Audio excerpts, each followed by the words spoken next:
That's really... Yeah, I'm starting it up. Because lately they've been bad. Yeah, I figured this time around we get something that seems fine. Mm. And... I'm playing Deep Rock as usual, so... Okay. And we're live. Very good. Because the thing that I'm most worried about right now is that whenever you boot up Darktide, you know, the little launching window? Yep. They've got news and shit there, and one of them was about the, what is it? The progression carryover. Oh. And Fat Shark has said that's like, oh man, we're going to do everything we fucking can to make sure that that's doable, but we don't know 100% if it will. Oh, so... no guarantees there's no wipe? Yeah. Damn. Yeah, so I tend to play Deep Rock, and that's fair. Because at the moment we don't know if there's any point in really grinding out a character. Absolutely. Yeah, I can understand that entirely. Yeah, so I hope, because I don't really want to have to get my Psyker back up to level 10 again. Yeah, that'd suck. Suck real. Not that he's bad, but I mean, hey, it won't take as long, considering we won't be fucking having people crash every 10 minutes. That's presumably hopefully the case, yeah. Let me just make a tweet. Yep. Did you see Meat Canyon's video on Elon Musk and Twitter? I did not. Oh, it's pretty good. Is it just like making fun of him? Yeah, it's just making fun of him. Good. It's not it's one of his cartoons, so it's not. Oh, okay, yeah. It's not Papa Meat, you know, talking about it, but it's very good. It's really funny. Okay. At least I think it's really funny. Yeah. D&D. What am I trying to say on a tweet to make people maybe look at it for like more than half a second? I don't know. You should spell out what you're gonna say what you're gonna say, and then misspell a word with a single letter, and then at the end have people, and then have it say, by the way, one word in that was misspelled. Gotcha. That's a good idea. And they gotta fucking search it. It's like, fuck, where was it? There's only 140 characters though. It'd be super easy. Well, immediately. I mean, you can find. I'm sure you can pick a word that you just pull one letter out or add another letter in. Yeah. So, like, if you say, like, for example, thank you, just remove the N. Oh, true. Yeah.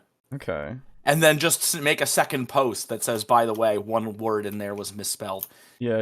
See if you can find it. Okay. So what if I take away the I out of starting?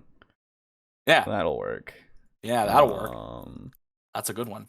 All right, and then let me add a few more words.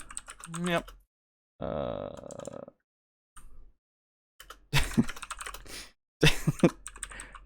Ooh, satellite deposit. There we are. I have core though. All right. Read all. Good. All right, and then I reply to it again, and I go, uh-oh. One misspelling. Was shrug emoji. Find it. Yeah. That's an emoji? Yes. Oh, I didn't know that. Yeah. There we go. There. You know what else was an emoji? What? The movie. Oh, you're right. That's true. Fucking hell. I hate that you reminded me. Yep. Hello, Timothy. How's it going? Hello. Okay. Hello out there. Hello. And welcome back to Table Talk, Discussion, and Discourse. I, as always, am your host, Alejo, a.k.a.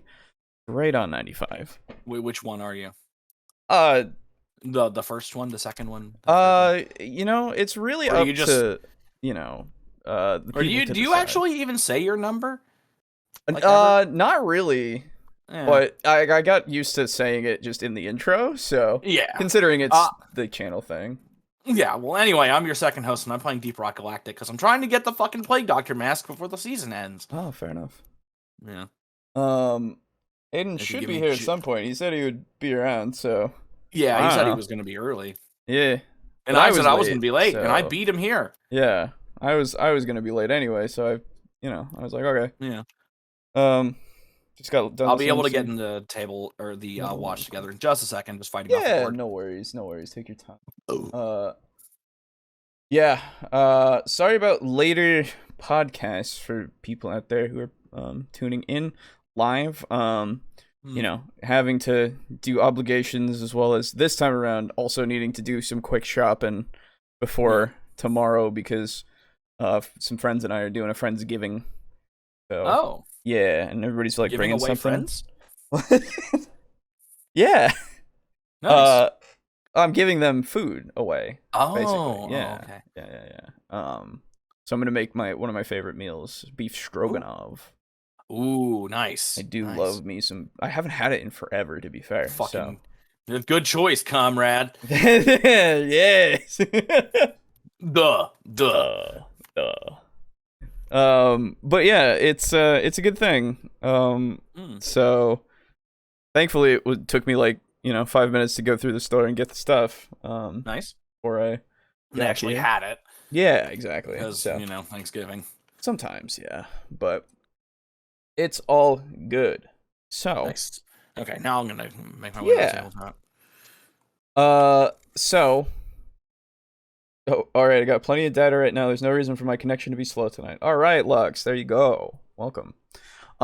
So, tonight, we are talking about a couple of a little disparate topics. It's fine. Okay, yeah. The first one being what the best level to start your D&D campaign is.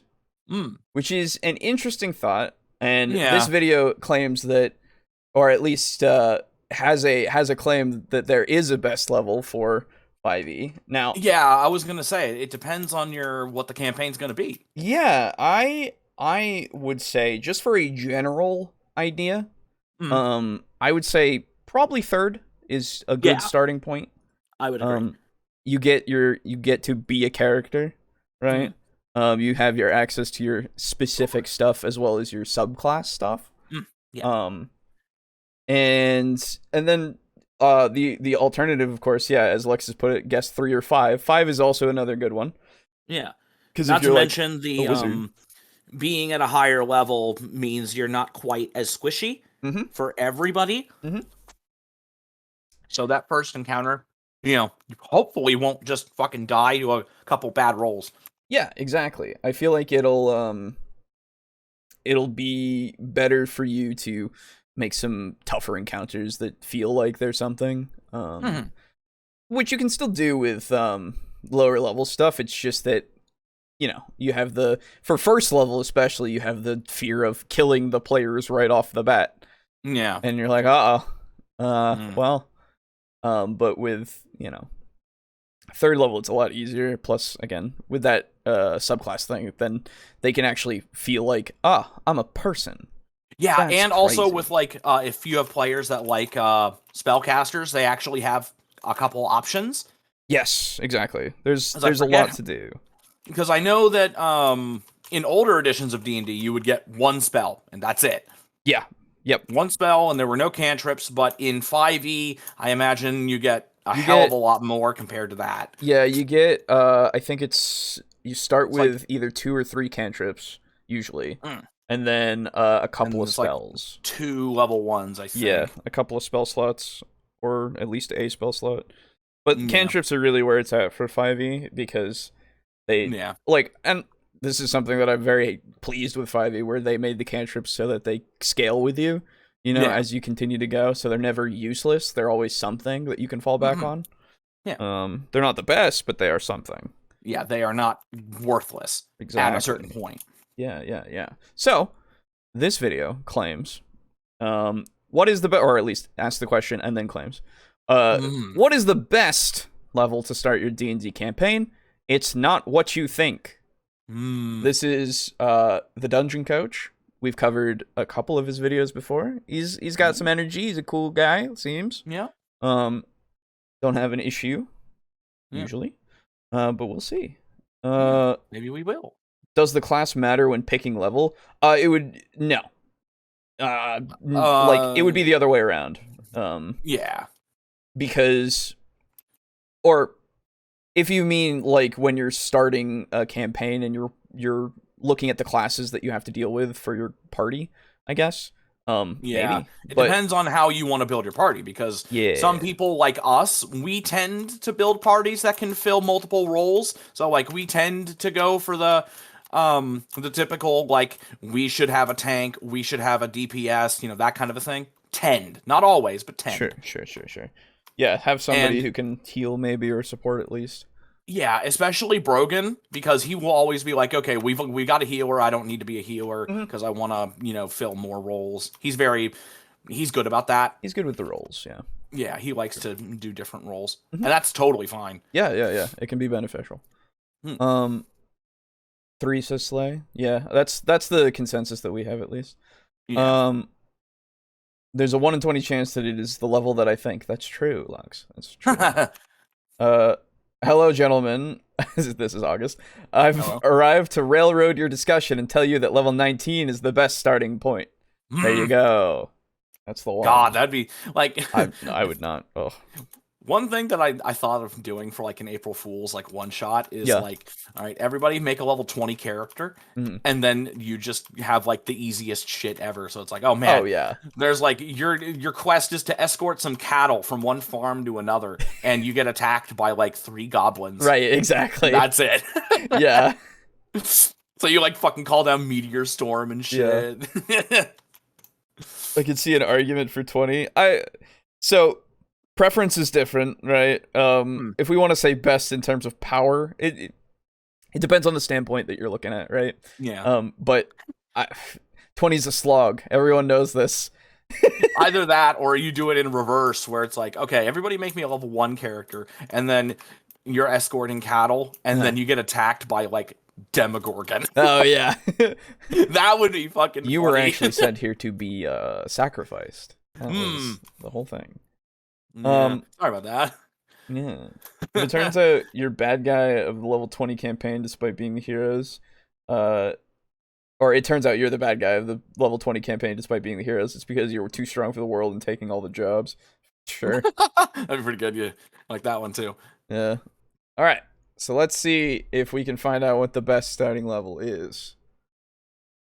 What is the best level to start your Dungeons & Dragons campaign off at? Do you start off at level 1, or is that too boring? Level 2, and some people get their subclasses. Level 3, that's a super popular. Some people? No one gets their subclass at level 2. Oh, don't clerics? I guess, yes, if we're talking about clerics, and right, I forget, they don't work the same way. Even at level 2, though, they're not really much of anything. It's really level 3. Yeah. Some get their stuff at level 2, like druids. Yeah. Oh, druids too. Yeah. Popular one, and I completely see why level 3 is super popular. Everybody has their subclass, all that cool stuff, and I get it, but that's not my favorite. And anything beyond that... okay, well, this is a different standard that we are now working from. Different entirely. Favorite. Oh. It's not the best anymore, it's what you like. It's just his favorite. Okay, well, that's not your the best for title. Him. Yep. This is definitely not my favorite. Now, again, this is heavily opinion based, right? Like many different people will have many campaigns that started off at different levels and they had different experiences the whole time. But for me, my personal favorite thing to start off at is level 1. Now, I'd even say I've started campaigns off at level 0. And comment down below if you want me to do a whole little video like this about what level 0 even is. Because that's a whole thing. There's lots of different ways you can do it, and those are really fun. But I would assume, right, it's some sort of character creation kind of thing where it's like you're going through your background, your backstory to get to level 1. Yeah. It's like a session 0 for you, basically, a personal one. Essentially. That's what I would assume. I mean, yeah, sounds fine. It's fine. This man is a mega Chad. He's into level 0.5. That's right. But yeah, I mean, I see there's no problem with starting at level 1. Yeah. Very common. I mean, hell, we started Devils and Dice at level 1. Yeah, exactly. If you want to go from the very beginning, like it's good for a story, right? Yeah. to get through that whole starting point and then to get to wherever you get to, you had a whole like life that you have gone through in a way, right? And it can be very interesting. But yeah, it's not. On the other hand, I kind of want to be able to like actually be my class. Yeah, that's and, my like, thing. I'm good with the build up. I'm good with the weight. It's just it depends on what kind of campaign we're going for, I guess. Just like you said in the beginning, it's if we're action packed kind of stuff, then we probably are leveling kind of faster. Maybe. It really depends. If you're experience or milestone or whatever. That's another part to kind of go for is. Does it depend? Are you milestoning? Yeah, does it depend on if you're using? Are you milestoners? Are you a milestoner or an experience buff? Like, and I think that would actually change my opinion of where I want to start, because if we are going for experience based purely, then I would definitely want to be in a higher level. Yes. Fucking hell, start me at 3 every time. But if we go milestone, I would probably be more okay with lower at like 1. Yeah, because typically after your first major event, you're level 2. Typically, if you're milestoning. Yeah. Depending on the encounter, obviously. Yeah. Fight a fucking sheep. Might be more than that. Exactly. Why are you fighting a sheep, dude? Come on. I like how he said it was his favorite and not the best per se. Well, so he didn't say that it was his title, but it's that's the clickbaity the title thing, right? And again, the system makes it so that this is the thing that you have to do. I don't care. Yeah.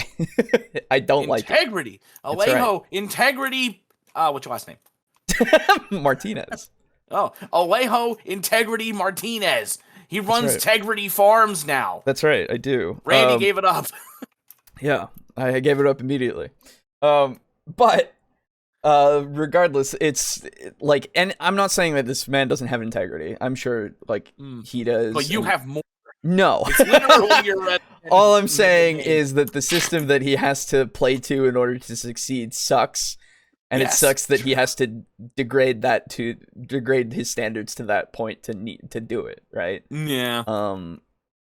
And to be fair, if he doesn't have a problem with it, that's totally fine. I get it at this point. Just I shame get him it. Right. I know. I know. But like, I get it at this point, right? But it's just so annoying if we don't get this to change somehow, you know? Yeah, it's not going to. It's not going to. Somebody else fucking takes over YouTube, and it's not going to happen. Yeah. If only Elon. Why wouldn't Elon buy YouTube? Fuck. God, no, please, no. Twitter's already going down, I guess. People say that it's dying, and I'm like, it looks fine to me. I don't understand. It's still a fucking cesspool, so there's no yeah, change. Exactly. There's no change. I don't see what's going. Is it because it's now losing more money? Okay. Yeah. I would think that when he signed the tin, he would have understood. Yeah.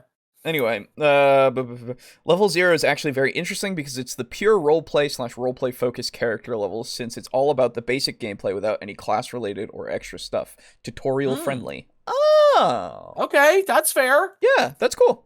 Yeah. I like that because you kind of get that feel for it. And this is a reason, like, I realize that this kind of, it's kind of like, it doesn't really apply very well to the whole video, but this is why I like having skill-based games, because you don't really have to answer this question. True. It's true. Because everybody just starts off with skills, and it doesn't matter your level. Yeah. Or class. Yeah, exactly.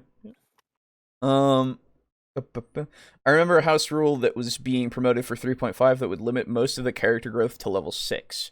You would still get some of the benefits of higher levels, but I think the HP, the base attack bonus, and maybe the base saves would cap out at whatever it is at 6. Damn. Oh. Usually that's a +6, +1 as far as I remember. Interesting. I might be off, which means you get 2 attacks if you were to do a full round action. But yeah, I mean, okay. That's neat. Makes it so that it's not a slog all the time, right? Yeah. And you can just keep being at a generally pretty good level. This level 6 is decent. Yeah.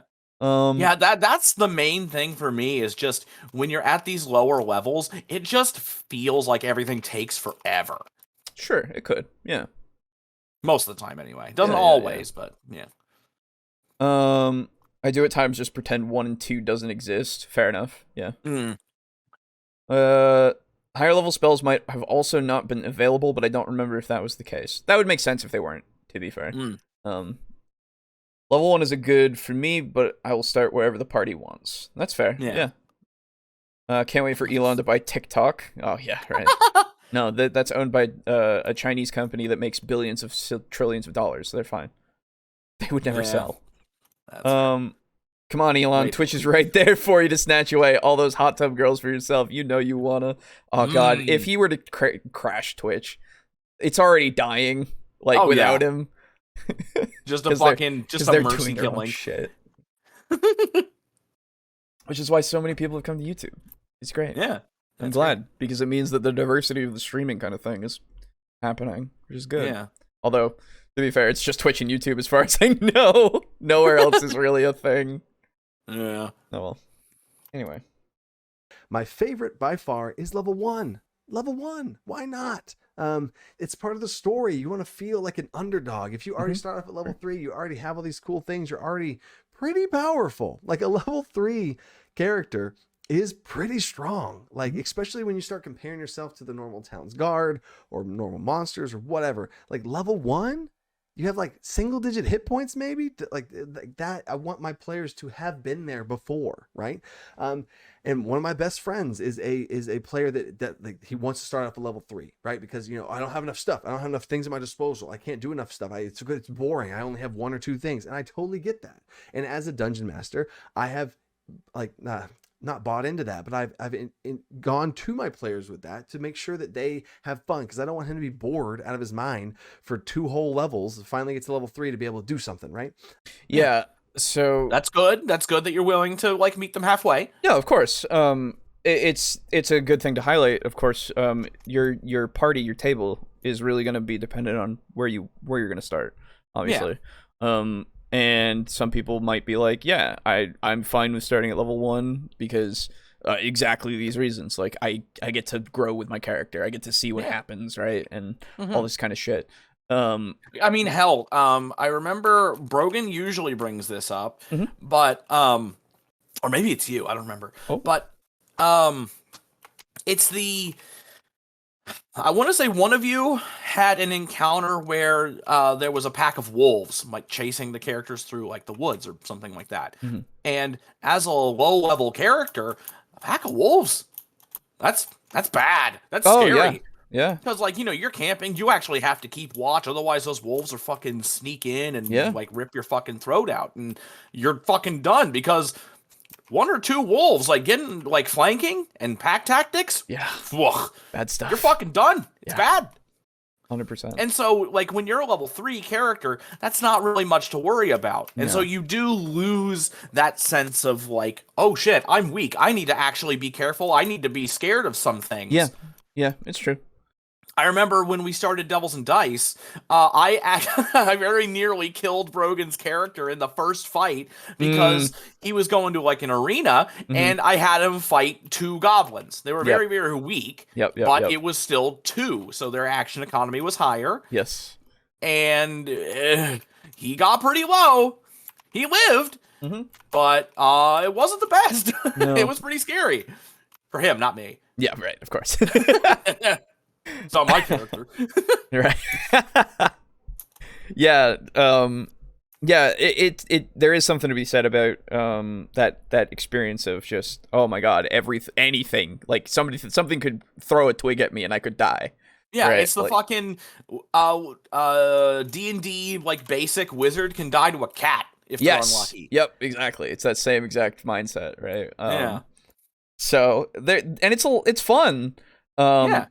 Because it's that management, that trying to think of how you can use your abilities that are like very minimal to try to get around situations, and honestly, for me at least, try to avoid fighting as much as possible.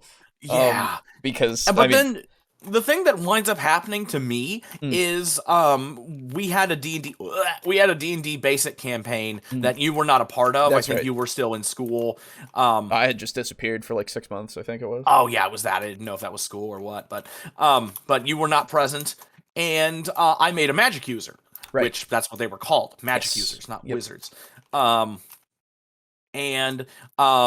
my first level spell was sleep, because pretty much objectively in D&D Basic, that's the best first level spell. It really 100%. Yes. Because the thing is, it works on hit die, and so depending on stuff, you affect different levels of hit die. But when you attack a sleeping character, you can instantly coup de grace them. Yes. Yep. And so super good. It's just objectively the best thing to do. Yes. At those levels. And so that kind of winds up happening in some instances where on level 1, I only have this one thing. I better make sure that it's something that will be useful. And sometimes it winds up just being that. It just has to be sometimes. Obviously, depending on the character, it can be different. But if you want to survive, sometimes it does have to be that way. Yeah. And it's unfortunate. For those older systems, I think the optimization was really kind of a key part of it. In some so instances. with 5e, there's less of that because you got cantrips, you got 2 spells, but a lot of shit that you can do. Let's see. Facebook streams, fellas. You can market your low popularity there. That's true. Ooh. Yeah, I forgot about that. All the fucking anti-vaxxer suburban moms and shit. Wait. Does Instagram do live streaming? I think so. Yeah. I think probably. Does some live streaming. No, they do. Yeah, it's just weird. I don't know. It's a weird thing. No, you weren't listening. Sorry. I missed it. I said I think Pornhub does live streams. Oh yeah, it does. Yeah. First level is a bit of a survival horror situation. Yeah, it is. Cat jumps into the wizard's face. Wizard freaks out, falls down, and breaks his neck. Yep. Well, I think in the older editions of D&D, and when I say cat, I mean like a house cat. Very small little cat. I want to say that they do literally 1 damage on their attack. So if they hit, I think so. 1 damage. Yeah. And in D&D Basic, in the older versions, a wizard has a D4 of hit points. Yep. So you have a 1 in 4 chance of having 1 hit point. Yeah. If your constitution is bad, and if that cat hits you, you're fucking dead. Yeah. It's great. Yeah, it's great. Cat fucking jumps up and slashes your throat open with its tiny little claw. Second level can be 2. I found in multiple systems, anything below level 3 is survival horror due to the endurance of the characters, not their powers. Yeah. Yeah. That's the thing. Once you hit 3, you're fine, right? Yeah, you've made it. You've gone through the gauntlet of whatever your life is going to be. You're probably going to be okay for a little while. Yeah, you've grown your feathers. Yes. Now fly. That's right. Yeah. Looks like TableTalk is getting set up on Pornhub. No. Well, I mean, it's we an can option. just upload It's the out. regular videos there and just see what happens. Yeah, I've seen that there are people have put things up there that were censored on YouTube just because they it wasn't even anything, right? They were just fucked. And so they were put onto YouTube, and it was oh, okay. Or sorry, onto Pornhub, and it was oh, that's interesting. Yeah. So well, I mean, they don't censor anything, so yeah, exactly. So or at least they wouldn't censor that. Right. I never saw this guy's videos before, but I feel like I have seen his face somewhere. It's weird. Fair enough. He's one of the more popular content creators, I think, and we've covered a couple of his videos, so you might have seen. Yeah. Yeah, he has decent videos. Yeah. Proper word for that description. Oh, where they got fucked by YouTube? Yeah, exactly. Yeah. Anyway. Each character should have some sort of vision or some sort of class fantasy or goal that they're going after. And if he knows what that 3rd level class is going to be, if this player of yours knows what they want to be able to do at 3rd level, then what happened before that? Let's tell that story of what happened before you were that big and strong, right?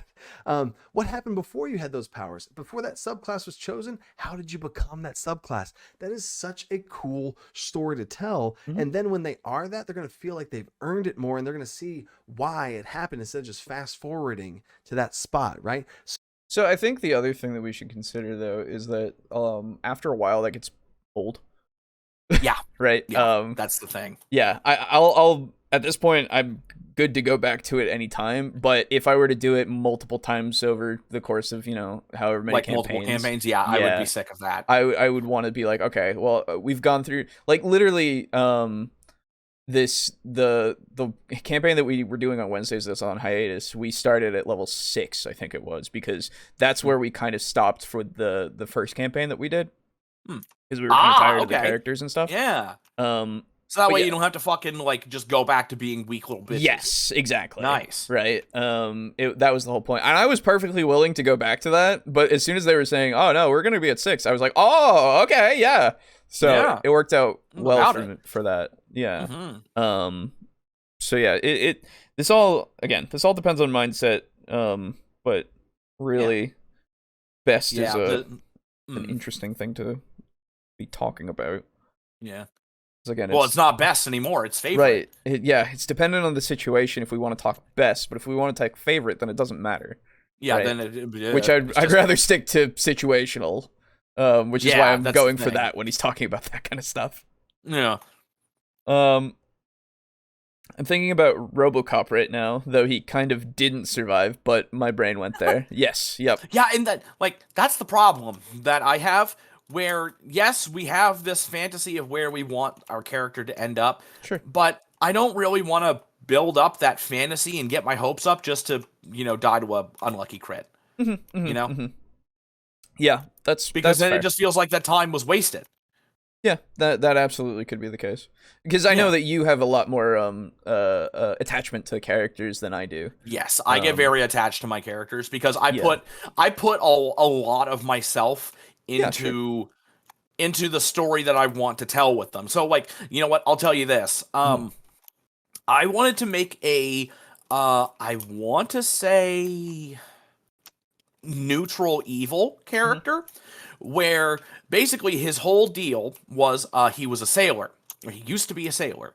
And what happened was he was either drunk on the job or he fell asleep on the deck and he was caught and he got punished. And if you don't know how bad punishments could be for sailors, they were very, very bad because they were brutal motherfuckers sometimes. That's right. And what happened was he got keel hauled, if you know what that is.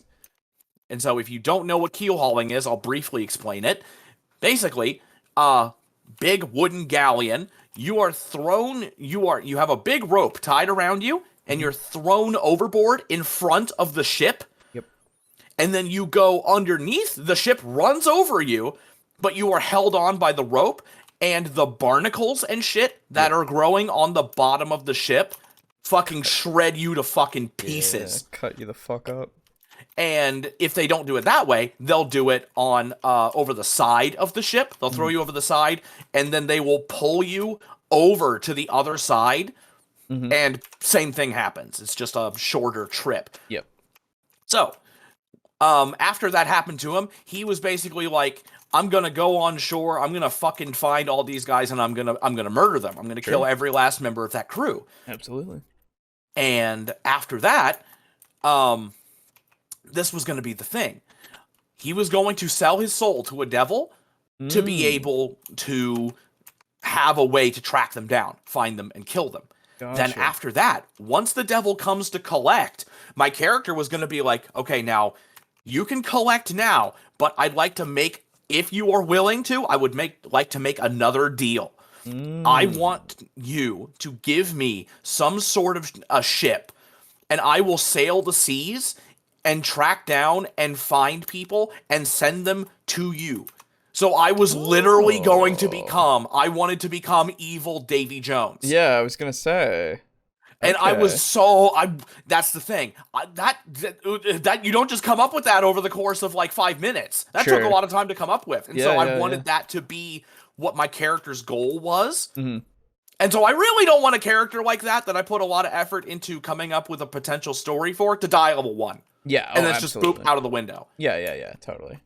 Yeah, because I wanted to be David Jones, dude. Yeah. You're fucking cool. Yeah, it's one of those things where I get to the point of for my characters, I usually I put stuff into it, and then I figure out who they are, and then it's more just I kind of take it as it goes, though, because that's just how I do. Oh yeah, and that's fine. Yeah. Oh no, I'm not saying like there's any better way or anything whatsoever. I'm just saying it's one of those things where I'm more okay with if my character does die. That's just how the story ends. It's unfortunate, but goes. It I just tend to plan ahead. Yeah, and I don't like it when the plan goes to shit. Yeah, that's fair. That's fair. Basically, the only way to guarantee that something will happen in an RPG is to make it happen in the backstory. Yeah, it's true to an extent. That's a very good point. Yeah, the problem, though, is when you put too much backstory in that makes it so it's like, I'm at this point, right? But it depends on your starting level. Well, you know what? Actually, I read a comment about a backstory that someone came up with where they were like, "Oh man, I went to the dungeon and we fought a lich, and we defeated him, and he was a level 1 character." But it made sense because the level 1 character was the knight and like the paladin's bag boy. Okay, so yeah, there you go. He didn't do shit. I was the page. I was just there. Yeah, I was just there. I didn't do shit. But we did it. I was a part of the team. Yeah. Yeah, no, that's fair. That works. I like that. This is a funny way to do that. Yeah. Is that your character's goal, Boo, or your true life calling? That would be fucking sick, but I don't have the money to afford a fucking ship. Also, I don't want to get keel hauled. So yeah, that's fair. So, as the Dungeon Master, you want to make sure you go to your players in this way. I have a whole point-by-feat system that I do. Link for that will be down in the description, where you can build your character and customize it. But I have a whole video on it too. Is you want to give them enough tools so that they don't feel bored. Of course, if I have that my friend at the table and we're level 1, which is where I normally pitch the groups to start off at. But if they're level 1, I'm not going to just leave him there with only one thing because he would be bored. I'm going to give him some extra little something or other at level 1 that he can do. Of like, you can do a trip attack, or you have some sort of feat that you get to be able to do this ability or that ability. Or I've had a campaign before where every character started off as a Gestalt multi-class, where they had their character, their level 1 character, and they also got a pick because it was baked into the story. That's a whole nother thing where some magic surged into them and they had another class they could choose. So each player was level 1, but they also got the perks of another class feature. So they were 2 classes, both at level 1, starting off the game with. Now, that's so strong or whatever. Well, you choose when to start the game at, and both a level 1, a double level 1 character, which is technically level 2, is weaker than a 3rd level character. So it's not too crazy. So yeah, I mean, as long as you balance everything accordingly, you should be fine, right? Like, there's no one should just be like, like it's the internet. They will be though. I mean, yeah, that's fair. We exist, right? So, but yeah, no, it's I don't see any issue. So yeah, no, that sounds fine. That sounds cool to be a multi-class at level 1. Yeah. Being the page to a lawful evil paladin is literally my current PC. Hell yeah. There you go. Maybe you're a high level hero, then you got swarmed by whites and level drained back to 1. Sure. Actually, that was another one where it's like, oh man, my character did used to be like this badass, but then I got fucking lazy and I got drunk all the time, and now I'm just a shitter again. So yeah, that's fair. Yeah, it's another way to do it. That's always interesting, but my argument against it tends to be that they have mental experience, unless you include that taken away, and even that seems odd to be at level 1. Well, I don't see why it's... I feel like having that mental experience is still fine, right? You can still know a few things, but... Yeah, it's the whole mechanical thing, right? Because with level drain, back when that was a thing, it was... I mean, I assume it also takes away your experience in the sense of, like, what you know, right? Because otherwise it doesn't really make a lot... I mean, it's a mechanic thing, right? Yeah. But if we want to... Yeah, if we want to make it more narrative, it's some form of also, like, amnesia in a way, right? Specifically targeting things that you've... Like, it goes for most recent memories first, and then it keeps going deeper and deeper the more you get your levels drained, right? Yeah. Until you die, because you don't have any more memories. Yeah. So, I mean, if you want to say something like that, I think it could work narratively. It's just one of those things. I don't know. Yeah. let your players have as much like freedom to feel like their class as you want. And I've also said before, if they have a certain multi-class that they want to do, and that's why they want to start off at a different level. I've had players, whenever they choose their class and they are a barbarian, and if they want to have a little bit of magic powers, then let them customize it, tweak some stuff, give them some magic powers so they can play the character that they want to play from the gate, or out the gate, at the get-go, so that you just give them really weakened versions of whether it's their class or the thing in the extra they want to do, and you can go from there. Because I feel like a way you could do this is go for, like, if they know what subclass they want to go to, you just give them bits of that subclass until they get to 3. Yeah, right? Why not just do that? That seems a lot more like simple. Yeah, I mean, and if we're going with the barbarian that also wants to do magic, like, fine, sure. Yeah. I don't you kind of get magic in some of them, kind of. Yeah, like the totem warrior, I think. Yeah, it's kind of one of those, or like I guess the storm one. Yeah, whatever it is. Storm Herald, I think. Yeah, I think so. You kind of get magic in that kind of respect. But if they want to go like pure magic, then it's like, well, okay, so before they get to, like, I guess we give them it at, look, I don't know, man. It's a little strange to me in that respect, because if we give them just pure spells, then it's like, well, yeah, they're a different class now. Yeah. Right? They're just a bigger hit die class of wizard in a way. Yeah. Right? Or sorcerer, or whatever you want. Which, again, if that's how you balance it and you're good with that, then that's fine. It's just one of those things where I feel like if we, like, that's why the multi-classing thing kind of is there, so that you can do that and make it work fine, right? So, but again, if you have your own way to do it and it works fine for you, then whatever. Level 1, you want them to feel weak. You want them to feel down in the dumps. And that might sound bad as a dungeon master, but if you start off already with stuff, then everything just has to snowball from there, and you have to keep one-upping things to feel like you've accomplished something. But if you started from nothing, everything is up. I've started campaigns where they started off with not like barely any clothes and like super crappy weapons that broke if you rolled a 1 through 5. They had to and they got a weapon that was just a normal freaking weapon, and they were super excited about it because they got a weapon that wouldn't break on a 1 through 5. Like, sure, like, that sounds cool. It's just one of those things of if your table is up to it or not, right? Again, that's a preference thing, and I get you're advocating for it for other people to experience, and I agree. At least for a while in the beginning, maybe experiencing that first level through till whatever level you get to is pretty cool. Again, it'll eventually wear thin. Yeah. So, like, and again, like, if it doesn't wear thin for you at all or other people at your table, that's great. Fucking awesome. Wow. Yeah. That's crazy, man. I'm glad for you. Right. But I can't see it being something that's not gonna be that way. I mean, hell, there are reasons why there are mods for Skyrim that make it so you start out at a different place. Oh god, yeah.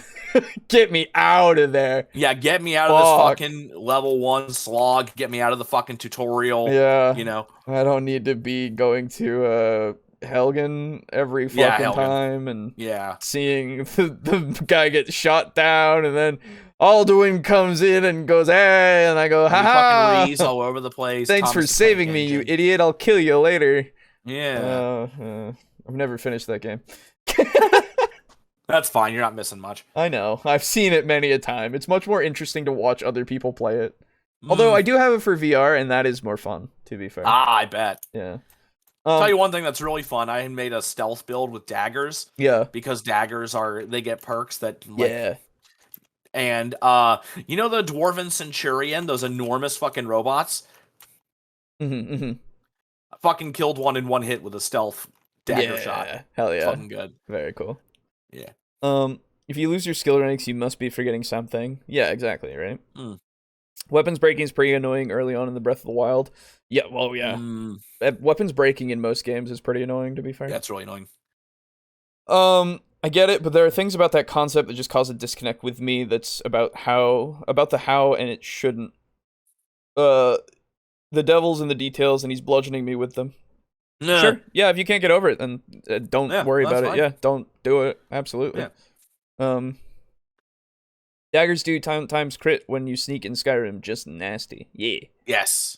And then you get Mayron's Razor, I think it is, right? That fucking special one. That's yeah. That one is geez, I don't remember the stats on it, but the fucking it's the only the ability is kind of nice, but I just didn't like it. It's like, when you hit somebody, you have like a 1 in 10 chance to just kill them instantly.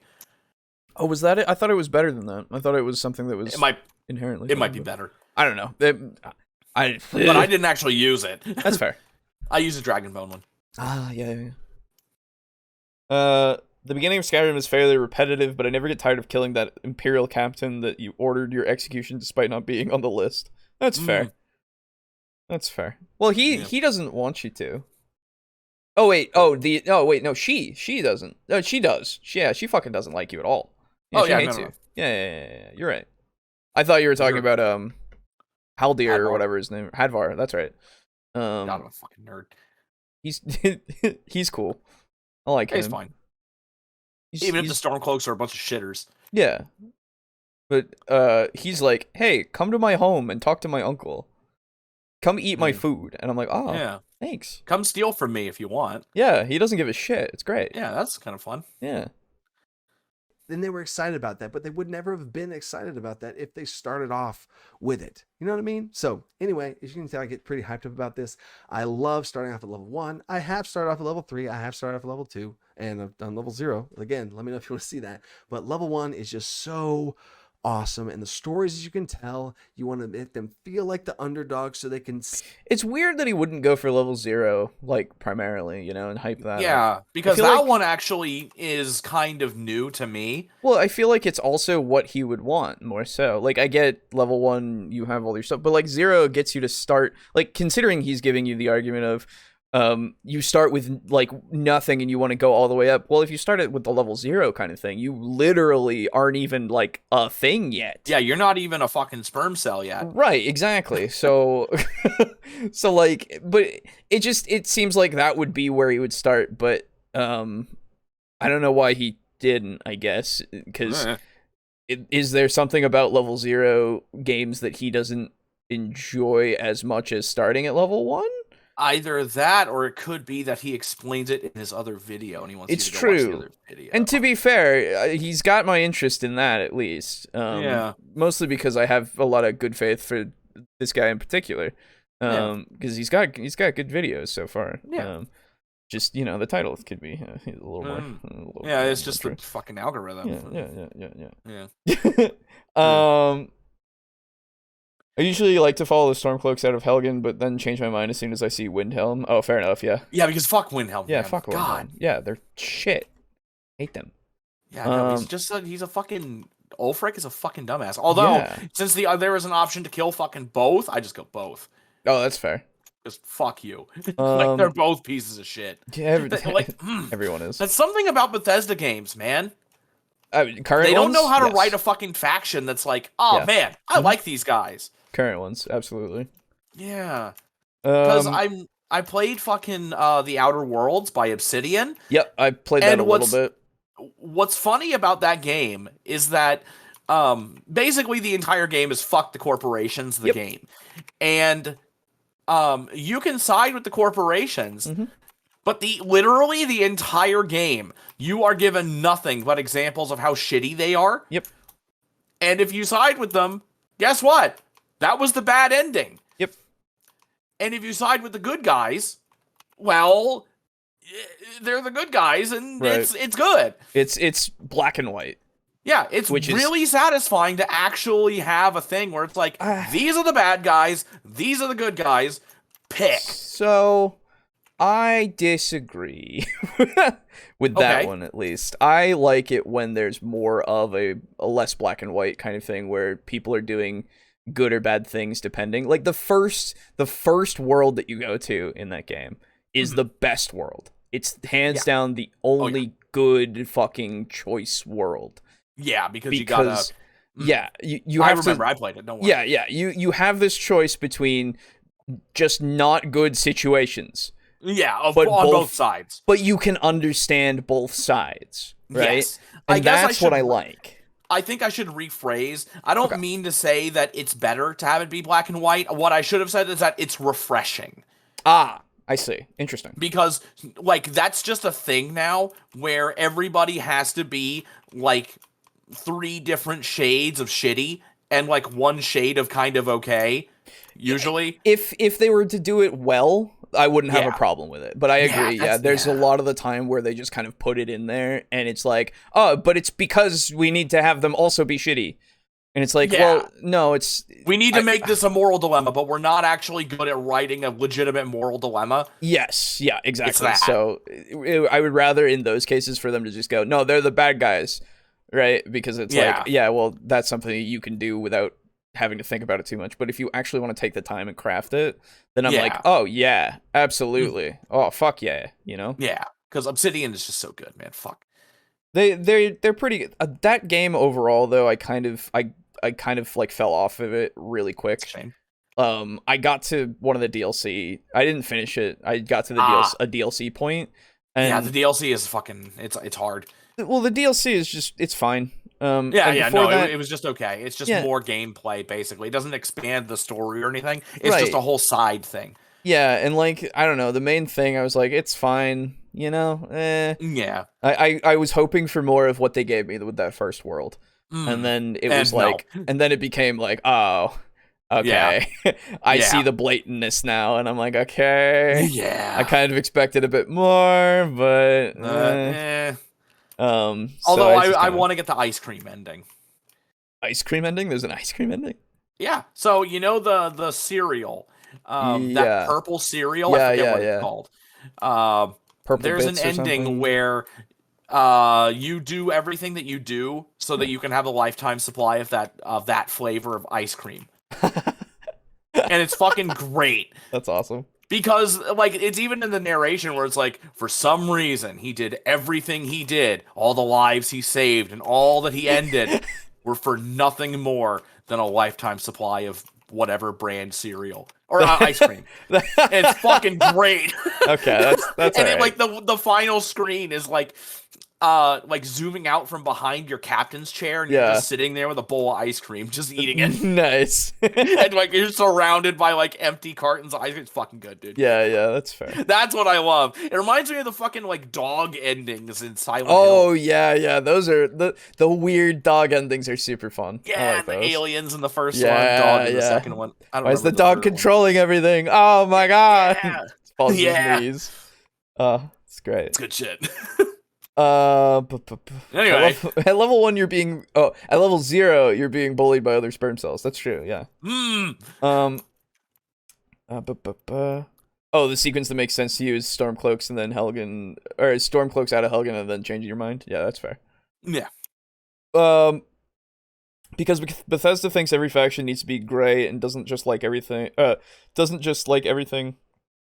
Doesn't need black and white. Oh, yeah, they don't need everything to be black and white. Well, so I think that the having everything be gray is better just because of the fact that that's how things are, and it makes it so that it's more nuanced, right? And it's one of those things of trying to understand and pick the best option out of a bad situation. And a lot of times, sometimes there are points where you have like actually good things, and I'm good to see, you know, those also be sprinkled in. Like things are good, things are bad. But I really always enjoy a very well crafted thing of like, this is sometimes, sometimes this, like maybe if I was doing this way, I would be on their side, but I understand where they're coming from, but I'd rather be on this side, you know? Yeah, exactly. I like the moral choice in Overlord 2. Yeah. There you go. Overlord. Oh, you mean the one with like the minions? That? Yeah. Yeah. I forget if it's also an Overlord 1. I think that both of them had it. Yeah, they both did. Yeah.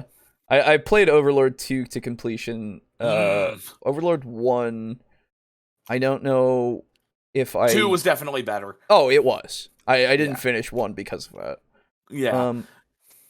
I see a red door and I want to paint it black. Exactly. All right. And if you want fucking... then just play the Stanley Parable. Oh my god. Oh yeah, that was a good game. I like that game.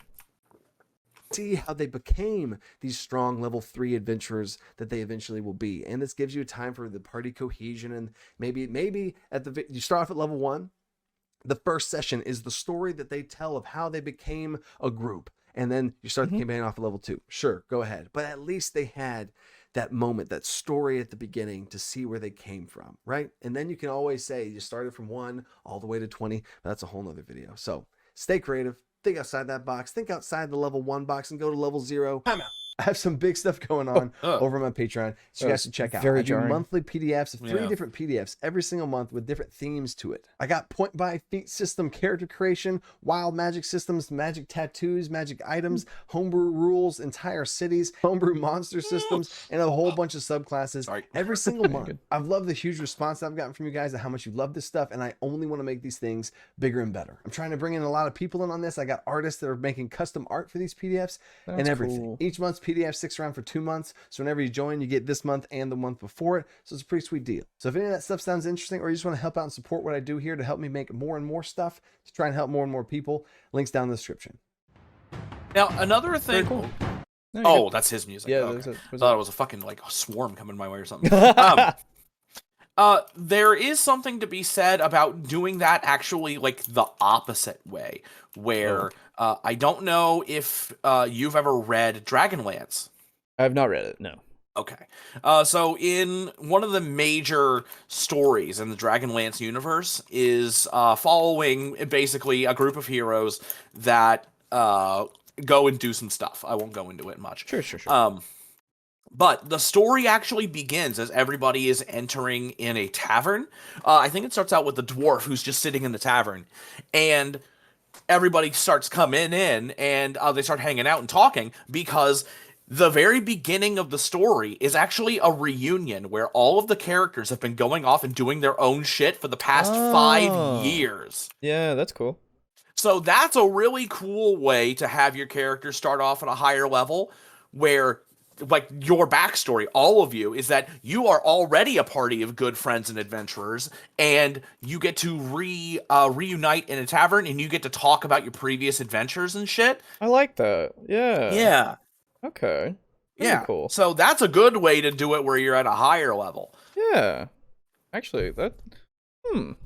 Yeah. It's a really, like, honestly, that's a good fucking book series. And actually, I'm super hyped that they're making books for the Dragonlance setting for D&D. Oh, are they? Yeah, they're doing like Monsters and Heroes of Krynn. Krynn.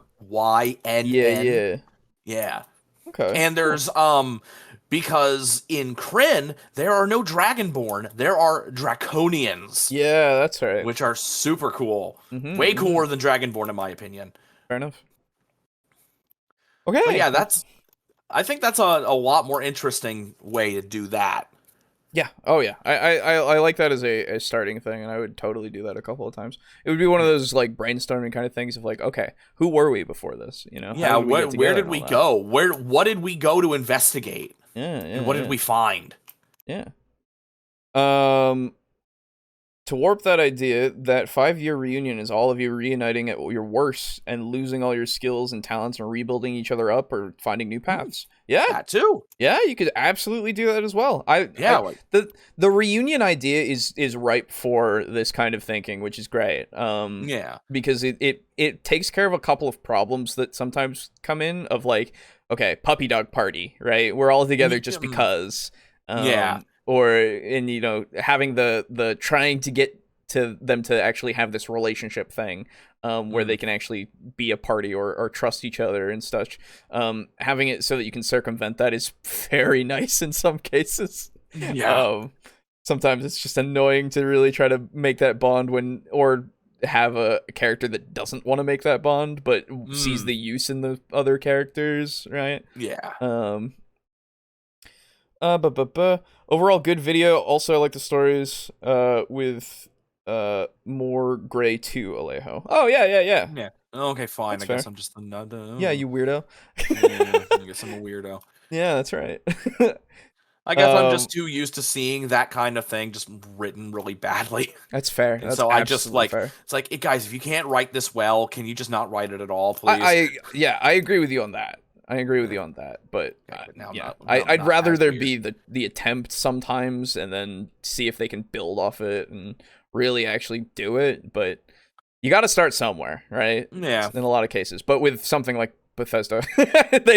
they've kind of been around for a while, and they fired everybody that could knew how to do what the fuck they needed to do over time. Yeah. Oh, God damn it.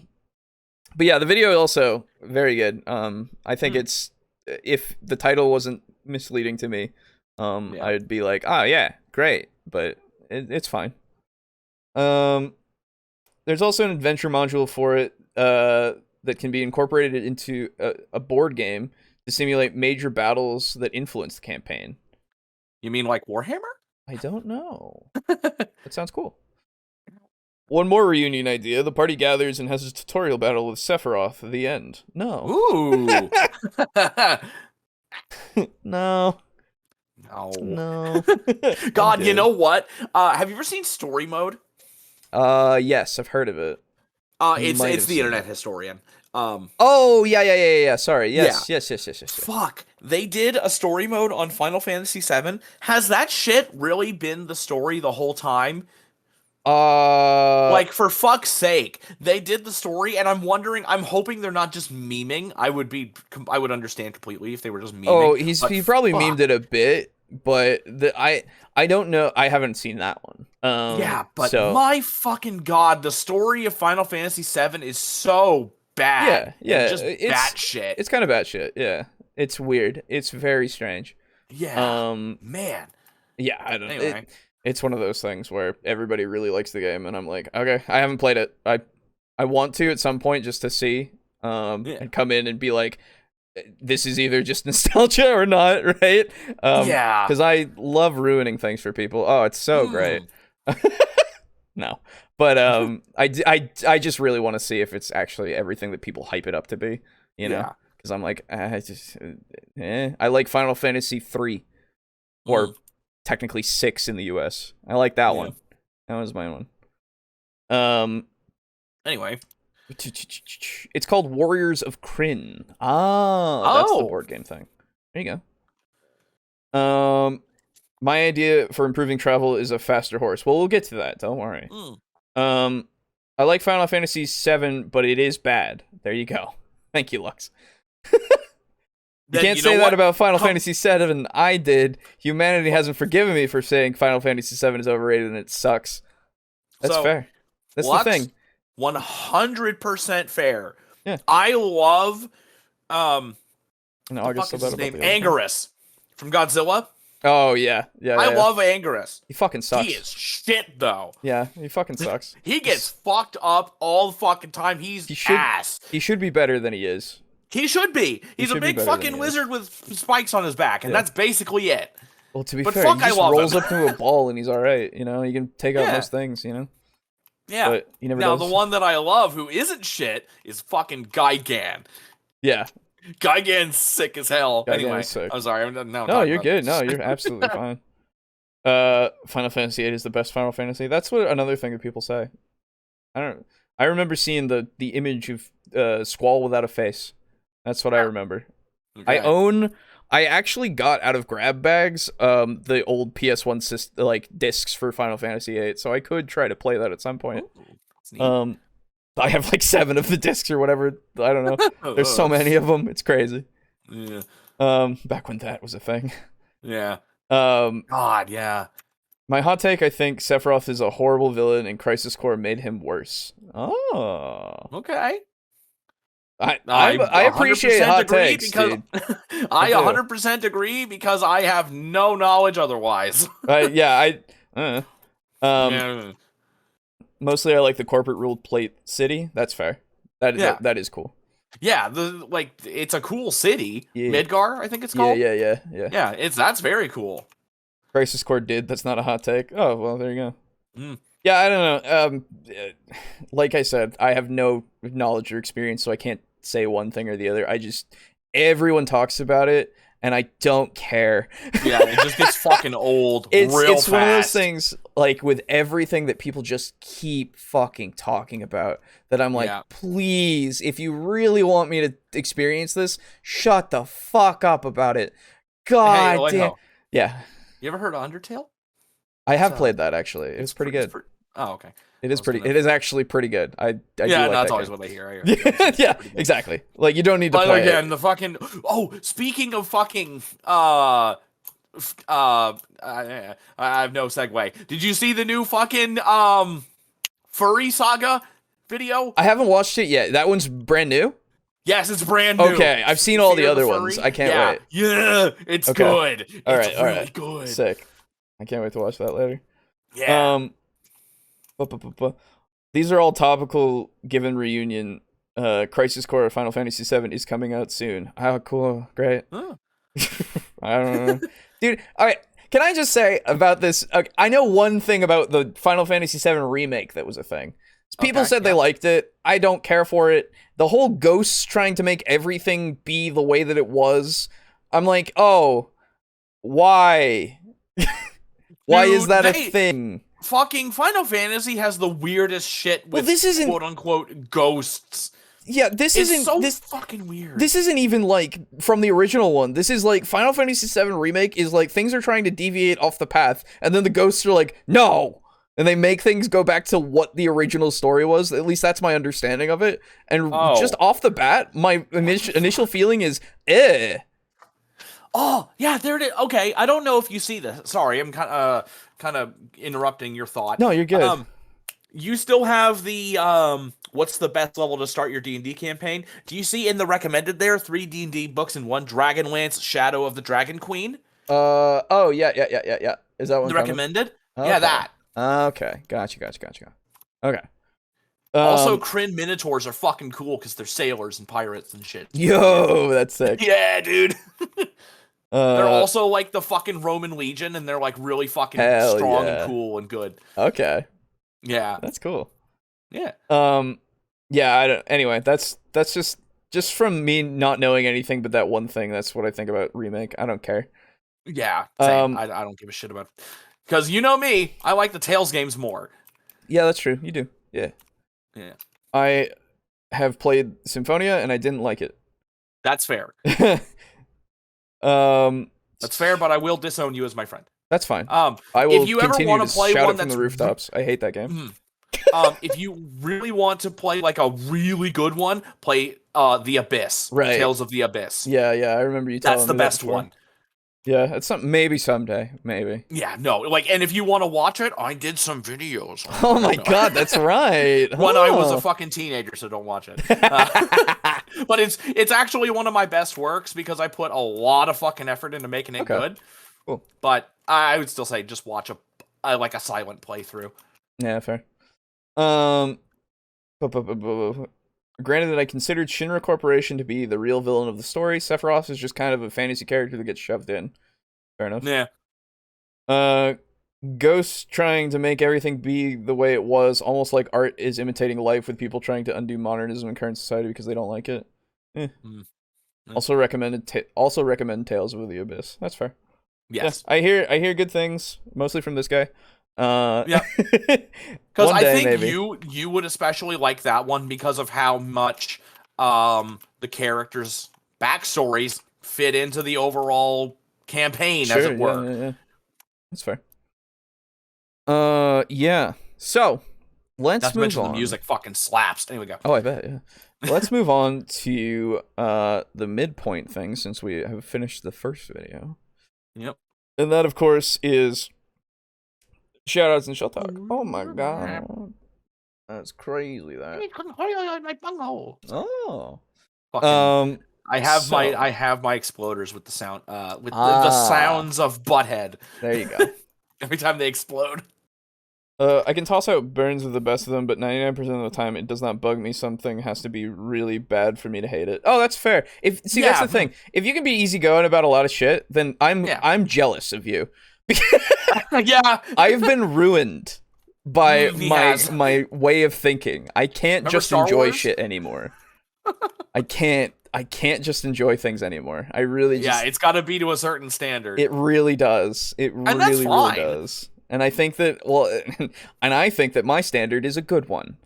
Yeah, no, like, it's fine. It's just unfortunate that it winds up making it hard for you to enjoy shit. That's all. But I think that it makes it so that when I do enjoy something, it makes it that much more rewarding, you know? Yeah, true. So, Because, fuck me, so many things, so much garbage is out there. God damn. Yep. Hate it all. Anyway. Mm. So, talking about shouting out and chilling. Dice! Oh my god, what hey, are those? If you go over to our website and you go into the little support us section, you can go and buy some dice from us, and I will ship it to you personally. Go it fucking works. grab the box and run along the highway and get it to you. That's right. Nope. So... Is that not what personally shipping means? Well, yeah, these dice are pretty good. I like them. They're good stuff. Yep, they've been rolling like fire in our shit. That's right. I like them. I like them. I like them. It's okay. I can watch everything for you, Alejo. No worries. Appreciate that. Thank you. But anyway, yeah. So, dice are there. If you want to, go for it. They're very nice, good quality dice. Yet to make that little video thing, but it is a thing that will be made at some point. Yeah, you know, hey, they've been out for what, a month now or two? Yeah. And I just haven't done anything with that. So, yeah, you know. Yeah, it's okay. One day maybe. We'll see. Yeah. But yeah, Only our livelihoods at stake. Anyway, so other than that, of course, we have people on our Patreon, those who helped to get us to the dice goal, Yes. As well as viewers like you. Thank you. So that being said, thank you to our patrons, starting with tier 4 up there, Draco Kraken. Thank you so much. Mog Zero, also at that tier 4. Thank you. Rick, aka Unit Rico, at tier 4. Thank you. Slazer at tier 4. Thank you. Steely at tier 4. Thank you as well. Drake Cross at tier 3. Thank you. Chris at tier 2. Thank you as well. Frozen Spaghetti at tier 2. Thank you. Lux Serpent Eye at tier 2. Thank you. And, of course, a thank you to our tier 1 contributor. Again, if you would like, you can join the Patreon for as little as $1. But you won't get your name said. Yeah, that's true. If you go to 5, you get your name said. But oh my god, every little penny counts. So really, if you do want to go for just $1, that's fine. Doesn't matter. Either way, it is not an obligation. It is optional. It is just there if you want to help us out a little bit. And I've changed the billing thing to now be monthly, so that when you start your payments, it'll start when you start instead of the first of the month, so you might get double charged accidentally. That was a thing that used to be a thing. Ooh. But they changed it to do this, and I didn't realize that was a thing until a little while ago. Oh, okay. So I changed it, and now it is that way. But for all of you that are already here, it's that first of the month thing still. If you want to unsubscribe to it and then resubscribe to it to make it on a specific day, I mean, I feel like that's totally possible. I don't know. Anyway, It's an option. It's there. Cool. So, other than that, of course, you can go over to TeePublic and buy our logo on a shirt or whatever else that you want off of there. Pretty cool stuff. And pretty good quality. And yeah, a percentage of it will go to the artist, in fact, as well. I shouldn't forget to say that. And then, last but not least, of course, you can support us by going over and using our link in the description to go and buy things off of Humble Bundle. Anything you buy, either these wonderful bundles or in the store or whatever, if you use our link, you can give us a slider of however much you want to help support us as well. Sliders? I love sliders. Yeah, and there's also a slider for Tabletop Alliance, the charity That made that me we hungry. have chosen to give money to as well, which is also in the description for you to go and research them if you want to learn more about how they do charity work. Right now, I would probably say the BattleTech bundle is one that you might want to go for. Right now, it's super cool. A bunch of cool PDFs for BattleTech, which I still have yet to get, but I will probably get after the stream. And there was it must be gone now. There was another one that was pretty cool that I would have recommended, but I think it's gone. And honestly, if you've got VR, the VR bundle is not too bad. I liked all the games in it. I have most of them already, so I didn't get it. You played them? Yeah, a little bit. Oh my god, you actually played some games. Shit. I do that on occasion. Just don't finish them. Yeah, on occasion. Right now I started playing King's Bounty: The Dark Alliance, or whatever it is. Ooh. It's an older turn-based, hex-based game. Very fun. I like it a lot. I've been playing a few of them. I haven't finished any of them, but as expected, yes. Well, they're fun and I bounce around. Anyway, don't be like me. Go get a game and finish it. Yeah. Humble Bundle. It's a good place. Mm. Yeah. That's their slogan. Sure. That's my slogan for them. Call me humble. Giving you free ones here. Okay. An example of that 1% that I hate is that Holmes and Watson crapshoot with Will Ferrell. Holy shit, it's bad. Yes. Oh my god, it's so bad. I saw people cover that. It's horrible. Oh.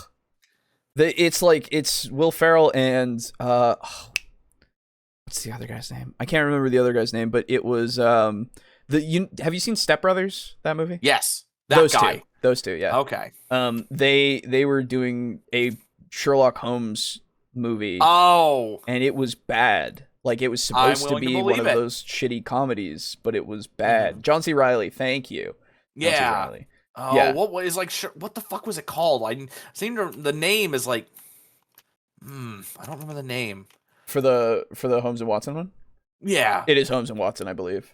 Oh, it's just I believe. I thought it was something a little bit more clever than that. No. Hold on. Yeah. I think it was. Yeah, it's Holmes and Watson. Yep. What the fuck? Yeah. It is not good as a comedy. It really isn't. Well, I didn't expect the comedy to be good, but I thought at least I remembered the title not being so fucking shit. Nope. What a shame. Yep. It's fucking bad. It's an affront to my sensibilities. Most media is nowadays. Yep. You're gonna be half the reason why my Cthulhu campaign is gonna be really good. Good. I'm glad that I can be that. You realize that makes me feel very good. Yeah, no, I know. You're half the reason why I gotta make sure everything makes fucking perfect sense. Well, it doesn't have to be perfect. It just has to be reasonable. No, it's you can make it as close to perfection as you want. I won't stop you, but you know. Yeah. No, I'm gonna try to make it as good as I fucking can. Yeah, as you should. I feel like that's something that everybody should strive for. Yeah. Anyway. Especially if I'm gonna be asking for money for it. I don't want to fucking ask people to pay me for shit that's not worth paying for. Yeah, exactly. Even when I was a kid, I had this thing where I was like, I hated being congratulated for things that I felt didn't deserve congratulations. Yeah. I fucking hated it. Yeah. I feel that. Because it's like, even when I was young, I was like, man, don't congratulate me for this pointless shit, because then it's going to make congratulations for good things not really feel all that good anymore. Yeah, absolutely. Me finishing a game is pretty rare. Don't worry, Lex. Me too sometimes. That's why we play Dark Tide, where you can finish the whole game in about 5 minutes. That's true. Ah! Cave Reach! I'm getting armored strong. There we go. Fast typing curse hit me again. You're good. Don't worry about it. Including this channel for what? Including this channel for... I don't know what we were talking about. That would have referred to. Anyway. So. Let's move on. These bad media. Well, yeah. So we are going to move on to the second portion of the topic today, which is travel. Or this is going to be a Ginny D video. So okay. Already, it's been a while since we've done one of her videos. Yeah, I know. This one was from like 9 months ago. So okay. Yeah. So this is why travel in D&D sucks and 3 steps to fix it. Which is pretty good. Yeah, I also agree that travel tends to suck, and it's really hard to make good. Yeah, that's the thing. Because trying to figure out how you want to do it is usually like, oh, either we skip it, or we actually go through the motions, or we go like half through the motions sometimes. Yeah. And none of that really feels very good. No. And mostly because most of the time when you're traveling, you're either on your way to a quest location or you're just kind of going somewhere. And so what happens on the road isn't really the intent behind the travel, you know? Yeah, exactly. And like traveling itself can be its own fucking campaign sometimes, you know? Yeah. Like it can be that expansive. It really just depends. Let me just look at one thing before I start this, because I want to make sure that I didn't accidentally take a video that we've already done. Because I don't think so. I'm pretty sure we haven't done this. Yeah, no. I don't believe... Oh, wait. Yeah, no, we haven't done this. Okay, cool. Okay. Just making sure. Sometimes they blend together in my brain. Yeah. All We've done a lot of videos. We have. Okay. Here we go.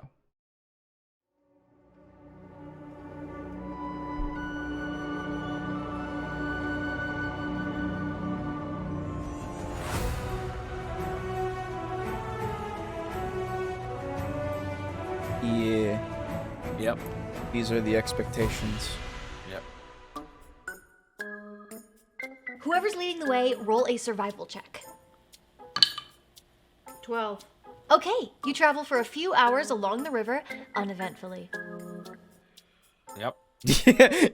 Yeah. Yep. Very much can be that way. Sometimes people have it so that they always use like a random encounter table every time you travel, right? To make it so that it's never just you go through. But then it's like, oh, but every time we want to go outside, we're going to encounter something if we want to go between towns, right? Yeah. Exactly. And sometimes you have those encounters that you set up that you can go through them once you get between 2 places, and then if you were to go back between those 2 places, you wouldn't go through another encounter table or anything. You could just do it, right? There's many different ways to do this, but it just never feels like it's correct, you know? Whoa! Fucking Christ, sorry. Anyway. Yeah. Exploders just blew up the platform I was standing on. I nearly fell to my death. Time for our daily randomly generated fight with bandits. Oh, hey, there you go. That's what I'm saying. So now, one thing that I have heard, I forget if it was How to Be a Great GM or if it's Seth Skarkowski, but the way that they did travel, or an idea for how they did travel, was when your characters are going to go somewhere, you effectively like pull the players aside and be like, okay, so before you guys start traveling, I want you guys to write on these note cards what you would like to see on the road. And so you can write one good thing and 2 bad things. And so if you add a good thing, you must add 2 bad things. So that way you have these things as you're traveling around, and the majority of the time it's going to be kind of negative stuff, but every time you add more, you're adding more chances for good stuff. And so that way you kind of have your players generating your own random encounters, and it can be stuff that is actually important for their character. It's like, oh man, my paladin finds the grave of another like lost paladin, and I can find his old shield or something there. Otherwise, maybe we find like a necromancer who's like dug up a graveyard and he's got like a bunch of zombies that he's raising, and you got to fight him or something like that. And so then what you do is you have everybody put those things into a bowl, you mix them up, and then every time you travel, you just whip that out. And it's like, okay, what do we got? Pick it up.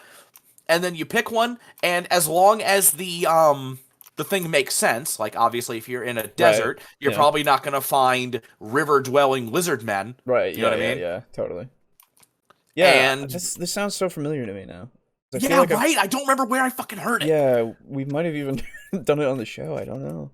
Yeah. But that's a really good way to have your travel be these kind of random encounters. Yeah. That it's not just a table, and you can make it so you have a chance to actually benefit your character. True. Yeah. And so that way, it's not all on the DM to be like, okay, if they travel here, they're going to find this thing that's important for this character. And it also kind of helps if you if the DM has trouble implementing elements from your character's backstory. Jesus Christ. Yes. Yep. Very true. You can really just skip it if nobody cares. Yeah, that's true. Yeah, that too. Absolutely.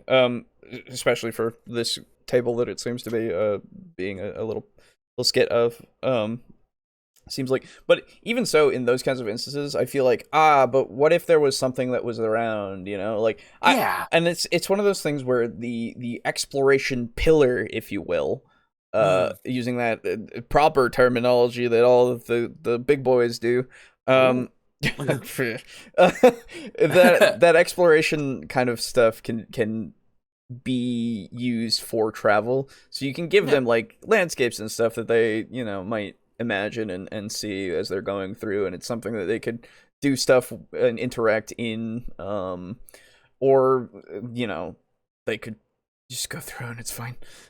Yeah. Like, but you lose something, I think, if you don't do any travel whatsoever. But at the same time, like it's a lot of time to take up, depending on how you do it, right? Something I think that would be really good for travel is if you have a random combat encounter pop up.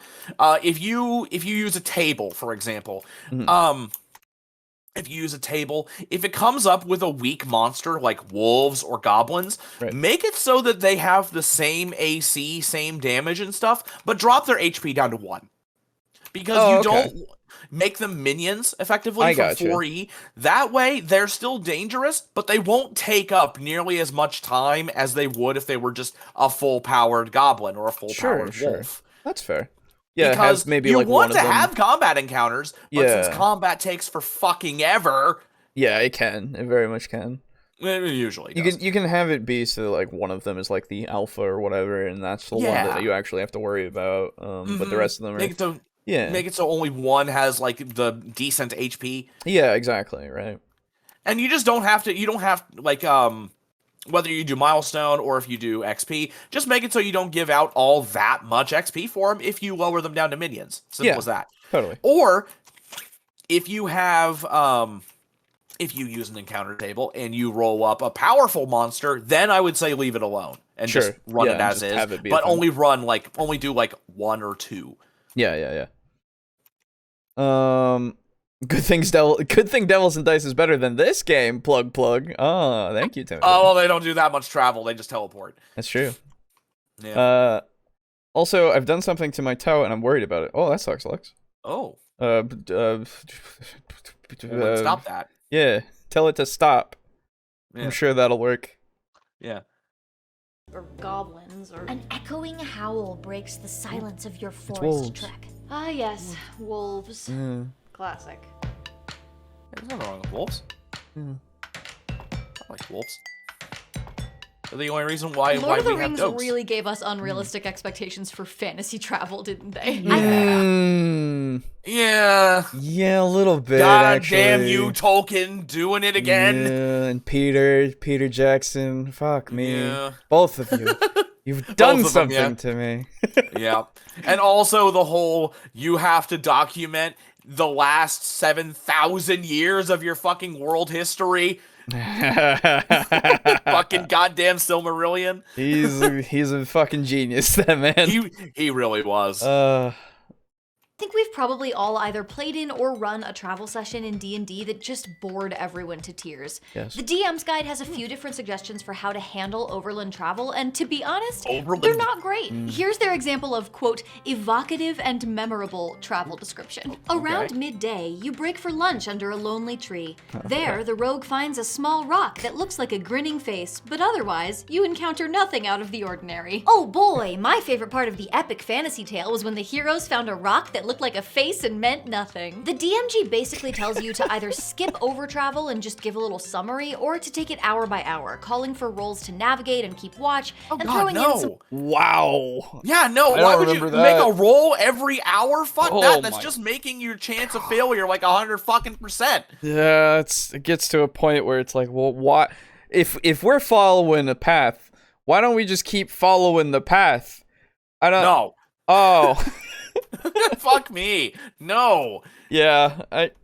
This Dear is why. God. This is why there's a lot of stuff in that lovely DMG that we go, don't worry Yeah, just about don't do it. it. Don't worry about it. This is about why it. it's considered like the most unnecessary book. It's true. It really sucks. is.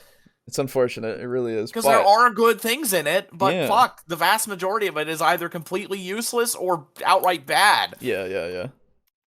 Realistically, if you kill one wolf, the whole pack would run off. Yeah, that's true. That is true. I don't know enough about wolf packs and their actual hierarchy Well, so and honestly, shit. any predator, if they take too much damage, if you will back Oh, the yeah. fuck off, right? Oh yeah. That's why you can punch a shark and it'll fucking run away. Well, or there's swim that. away. Well, that's because of the nerves in their nose being very Oh, I know, sensitive. but that's what I'm saying. Like Right. you haven't really even damaged it at all. You just kind of hurt it, and it's like, Sure, oh shit, this sure. thing is gonna fight back. I don't want to fight this thing. Yeah. There's a certain, because in the animal kingdom, right, you have that risk versus reward thing for them specifically because they want to be able to go out and hunt again the next day. Yeah, they don't And- want to starve. Yeah, and if you do enough damage to them where they're like, oh, my leg is now broken, they're basically dead. Yeah, no, they're done. So like, yeah, if you were to do that in a wolf pack, it would kind of work the same, I think. Yeah. Animals can't afford to get injured or they might die from infection. Yes. Oh, Exactly. I just don't know how the rest of the wolf pack would react to the one other wolf getting hurt. Yeah, I guess I don't know enough about wolves. I guess it would depend on the hierarchy and like which one you got. If it's the alpha, if it's like the head of the pack or one of the head matriarchs, absolutely. Sure, yeah. But if it's just another one of the hunters, not sure. Yeah, potentially. I don't know. Yeah, me neither. planned and random encounters. Their best advice for making sure that these encounters don't get repetitive? If one encounter comes at the adventurers from the front, the next one might come at them from above or behind. Wow! Exciting. Travel comes up eventually in most You know, I D&D actually games, think that there being like an aerial encounter or one from above actually would make it a little bit more interesting because It would. you know, like say, let's just say for the sake of argument, it's goblins. Two encounters with goblins. The first one attacks them from the front on the road. They're like bandits. Next one, maybe they're walking and they're in a forest. And now you've got goblins like attacking with rocks and arrows from the trees. Yeah. That actually completely switches it up. It's I true. like that. Yeah, that is actually very true. Yeah. The difference of terrain, the difference of weather, the difference of numbers, even like all of these factors can really change how an encounter is, and it really depends on how the DM is going to make the enemy act. Right? Yeah. Because if it's something that can think, they might do hit and run tactics in the trees, right? Using them as cover to make it so it's harder for them to get hurt. Or it could be that they're more like an animalistic thing where they'll fight, but if they get too threatened, they'll leave. Or they'll be like fighting to the death because fuck it, they hate you. And maybe that first group of goblins has like a hobgoblin leading them, and instead of them just rushing you, the hobgoblin makes them form a phalanx. Yeah, they do ranks and such, and yeah, absolutely. That'd be fucking cool. Yeah. Wolf packs can't really afford to lose members either. That's fair. Yeah. That's true. I can imagine. Oh, hey, whoa. Oh, this is... I decided to look it up a little bit, but it's more about just in general, so it's not really going to be helpful. Okay. Bandit groups can't either, but their egos might keep them from letting it go. Yes. Yeah, that's true. Depending on how closely your players follow your trail of narrative breadcrumbs, you might not even have much warning for when it's going to come up. That's why it's super important to have a good understanding of how to run a travel session without putting your players to sleep. In this video, we are going to go beyond download some random encounter tables. Fighting some bandits or stumbling across a ruin does not an interesting journey make. I'm going to give you 3 ways. Ruins aren't interesting? Depending. It's let's talking about. Yeah, come on. Let's be fair. It really depends on what we're doing and how like often this comes up and all that kind of stuff. So come on, I get what you mean, which is like, oh, this is like everybody does this, right? Every time there's these 3 things. Bop, bop, bop. Like, sure, I get that, but at the same time, it's not like they're not there for a reason, or they are there for a reason, right? Yeah. Like, they can be very, and again, it depends on how you, like, if you construct these ruins to be more, like, interesting, more puzzle aspects to them, then they can be more interesting than just they saw a ruin, right? And it really depends on how your party is going to interact when they see this ruin. Are they going to explore it? If they aren't, then you probably aren't going to include that as some of your random encounters, right? You're probably going to just forego that entirely, or give them bustling like towers of goblins that have floors upon floors that they have to clear or something, maybe. I don't know. Or they can clear if they want. Yeah, exactly. Like, again, that might not even be appealing to them either. Like, it really, you gotta just know how your group is gonna be. Yeah. Is to change travel from something that now, actually, you know what? I wonder if maybe the DMG describes these ruins as like there's like a fallen tower next to a well, or like a pillar, not even a tower, a pillar. Yeah. So it's like, oh, these are ruins, but there's nothing here. That's fair. She didn't give a page number, I've just remembered. Yeah. So I'm upset about that, but now I'm going to go into my DMG, since I have it right here. And I'm going to go find travel, I guess? Yeah. Let's see. Adventure environments? No, that's not it. Creating a multi... No.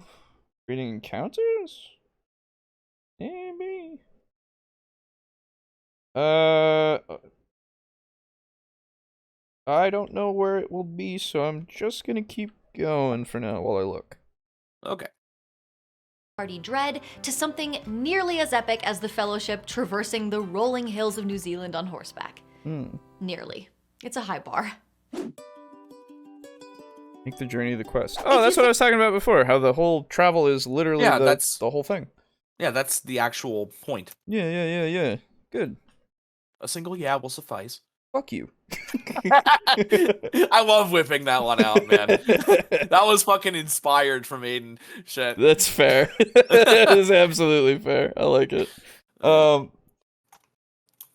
don't know. I'd probably teach my players that ruins aren't necessarily anything important. That's fair as well. Like, it really depends on how you set them up, you know? Yeah. Think of the journey as the way that you get to the quest. There's no way that it's not going to feel like filler, because that's literally what it is. Any efforts to spice it up are just trying to disguise that. So to solve it, just don't make it filler. Make the journey itself into or part of a quest. Here's the thing that makes random encounters boring. They don't mean anything. They're not connected to your plot. Oftentimes no real choices get made. There are no consequences as long as you manage not to die. That's what makes them feel like they're just filling space, because if they didn't happen, nothing would be lost. Let's imagine you have a 3-day journey, and on each day you roll on a random encounter table. On the first day, the players come across some bandits trying to rob a merchant, and they fight them off and save him. Second day, wolves attack in the middle of the night, and third day, they stumble on an abandoned farmhouse and pick up some mildly interesting loot. Hey, that's the 3 types, I think. Except, wait. No, that's 2 of same kind of type, and then a ruin. Man, I really wish I knew the page number. I'm very upset. Help me. I don't have a DMG, fuck you. I gave mine away. That's fair, that's absolutely fair. I don't blame you in the slightest. Yeah, right? Because, like, shit. I hope the D&D 1 DMG is worth getting. I don't think it will be. Yeah, it probably won't be. Oh, special travel page? Oh, no, this is Noticing other creatures. Tracking. No, this is different. Damn it! I thought I found it. Fuck. No, well. They arrive at their destination. Not exactly a memorable session. But now let's try treating this 3-day journey as its own quest. Build it the same way that you would build any quest, with escalating action, relevant NPCs, tasks to accomplish, and choices to make. Your players set off for their first day of travel. They pass a merchant on the road who at first threatens the players, but if questioned, admits that he's heard tales of bandits on this road and is afraid of being a target. Sure. Maybe your players suggest that they travel together for protection, or maybe not. On the first night, a lone, stealthy bandit rifles through their saddlebags under the cover of darkness. If their watchman's perception is good, maybe they catch him and they get some clues. If not, they will discover on the road tomorrow that they're missing a few valuable items. The next morning, they spot a wagon on the side of the road burnt to ashes. I found it. Sorry. Oh, 106 in your DMG for 5e. The travel for montage all approach. 2 people that own it. The hour-by-hour approach. And then you got mapping a wilderness later on. Okay, thank you. Or at least these are those. Yeah. Okay. Here's the a good way to keep wilderness encounters from becoming stale. Well, that's wilderness encounters. I guess. Oh, here's the travel montage thing. Maybe. Describe the journey as vividly as you like. Use evocative language. Use landscape to set mood and tone. I mean, these aren't bad tips. Yeah, I Where know. did you- It's like, Where did you find the... They looked at a fucking smiling rock. Where the fuck is that? I actually really want to see that for myself. Because I'm very curious as to what the fuck and why. was that RPG Pundit? Fucking hell, man. No, I doubt it, honestly. Traps? No, I've gone too far already. Oh. Hold on. Yeah, this is all dungeon hazards and stuff before. Oh god, I've not found it entirely yet. I've found a part of it for the wilderness aspect. Yeah. Anyway, so far Yeah. it's literally like I agree. Like if this was what you want to do with it, if you want to plan out what the travel means, but this is giving those random encounters that you rolled up a storyline, which is a way to do it. Or you can create the storyline from the beginning and make it so that that's how, you know, the travel will go, at least in concept, right? Yeah. Because it Now, I won't think go exactly that same way. it depends. This will depend on how the DM is actually running the story of the campaign. Yeah. This works excellently if it's a more sandboxy game, but if you have a more story-driven campaign, this might wind up becoming very taxing to the DM, because not only are they building the story and the towns and all that, now they have to turn each travel session into an actual adventure. So it's a bit more, it's just more work. Yeah. So they can absolutely do it. I'm not saying don't do it, but it can wind up just becoming taxing. Yeah. Because you only have so much brain power. Yeah, and in that kind of, if you're going to be doing this, if you want to reduce that, then reduce the amount of travel that you have to work with. Yeah, Or exactly. Only give some things this kind of travel aspect, where some things it's like you don't have to worry about anything; they just get to the place. You know, just moderation really is what I would stress. Play college ball, you know. Yeah, that's right. Play college ball. A dragon flies overhead, and the party either demonstrates discretion or has a learning experience. A fucking fatal one, potentially. Most likely. Yeah. Later No that day, fucking they're hide. ambushed by 3 bandits. If they decide to question them, they might find out that the bandit camp is a half-day's travel ahead, just past a stone bridge. That might determine whether or not they're surprised when they cross paths with the whole bandit encampment on their final day of travel. If they helped the merchant, maybe he'll give them a discount at his store in the next town. By taking care of the bandit problem, they have curried favor with the local leader. Basically, the events of this journey have affected the rest of the game. Yeah, that's the thing. If you want to make anything mean anything, just make it so that it has consequence, no matter what, right? Like, it could be a small one, bad. it could be it could be good, it could be bad, it could be major. Like, it just needs to mean something, because at the end of the day, you know, they're going through this world and they're doing whatever they're doing, and if they don't see any change because of that, And there was no point. then yeah, there was no point. Like, why are they there, right? So it's really just add consequences to the actions of your party. That's really it. If you roll that random encounter table and then you get like, let's use the river lizard folk. Why not? They encounter the river lizard folk. Okay, so they could fight them, or they could talk to them, or they could just ignore them, right? Now, why are the lizard folk, river lizard folk here? Why are they living on the riverside? Well, is it because... And are they hostile or not? Yeah, is it because maybe they are hostile because every other race, you know, treats them poorly and casts them out to this point? Or are they more friendly because they're trying to get over that image of like being that like the oh god lizard people right? Or they have this thing where everybody attacks them on sight, or do they have this thing where they're just very they've been wounded in the past, by exactly. And you have so many options to make a story with just these random people, and then you can flesh out your world so much more because of that, right? And I think honestly that's a good way to kind of figure out things about your world while you're world building and not just running a thing. If you just roll a random encounter and then look at it and really try to figure out how that would play out and why it would play out, right? Depending on the situation that they're in. Like, if they're traveling from town to town, if there is a bandit encounter on the road, well, that means that there must be bandits. That means there must be more crime. That must mean that there is some sort of underground or even above, just blatant banditry. Above ground, right? Yeah, you know. No. There must be something that means that these people are here for a reason. The reason could very well be just that they just want to steal shit because they're greedy. Sure, that's fine, but why? You know? Yeah. Is there a reason for that? Are they a weak group of bandits who's being like effectively not blackmailed, but like forced into service by an actual like bandit king?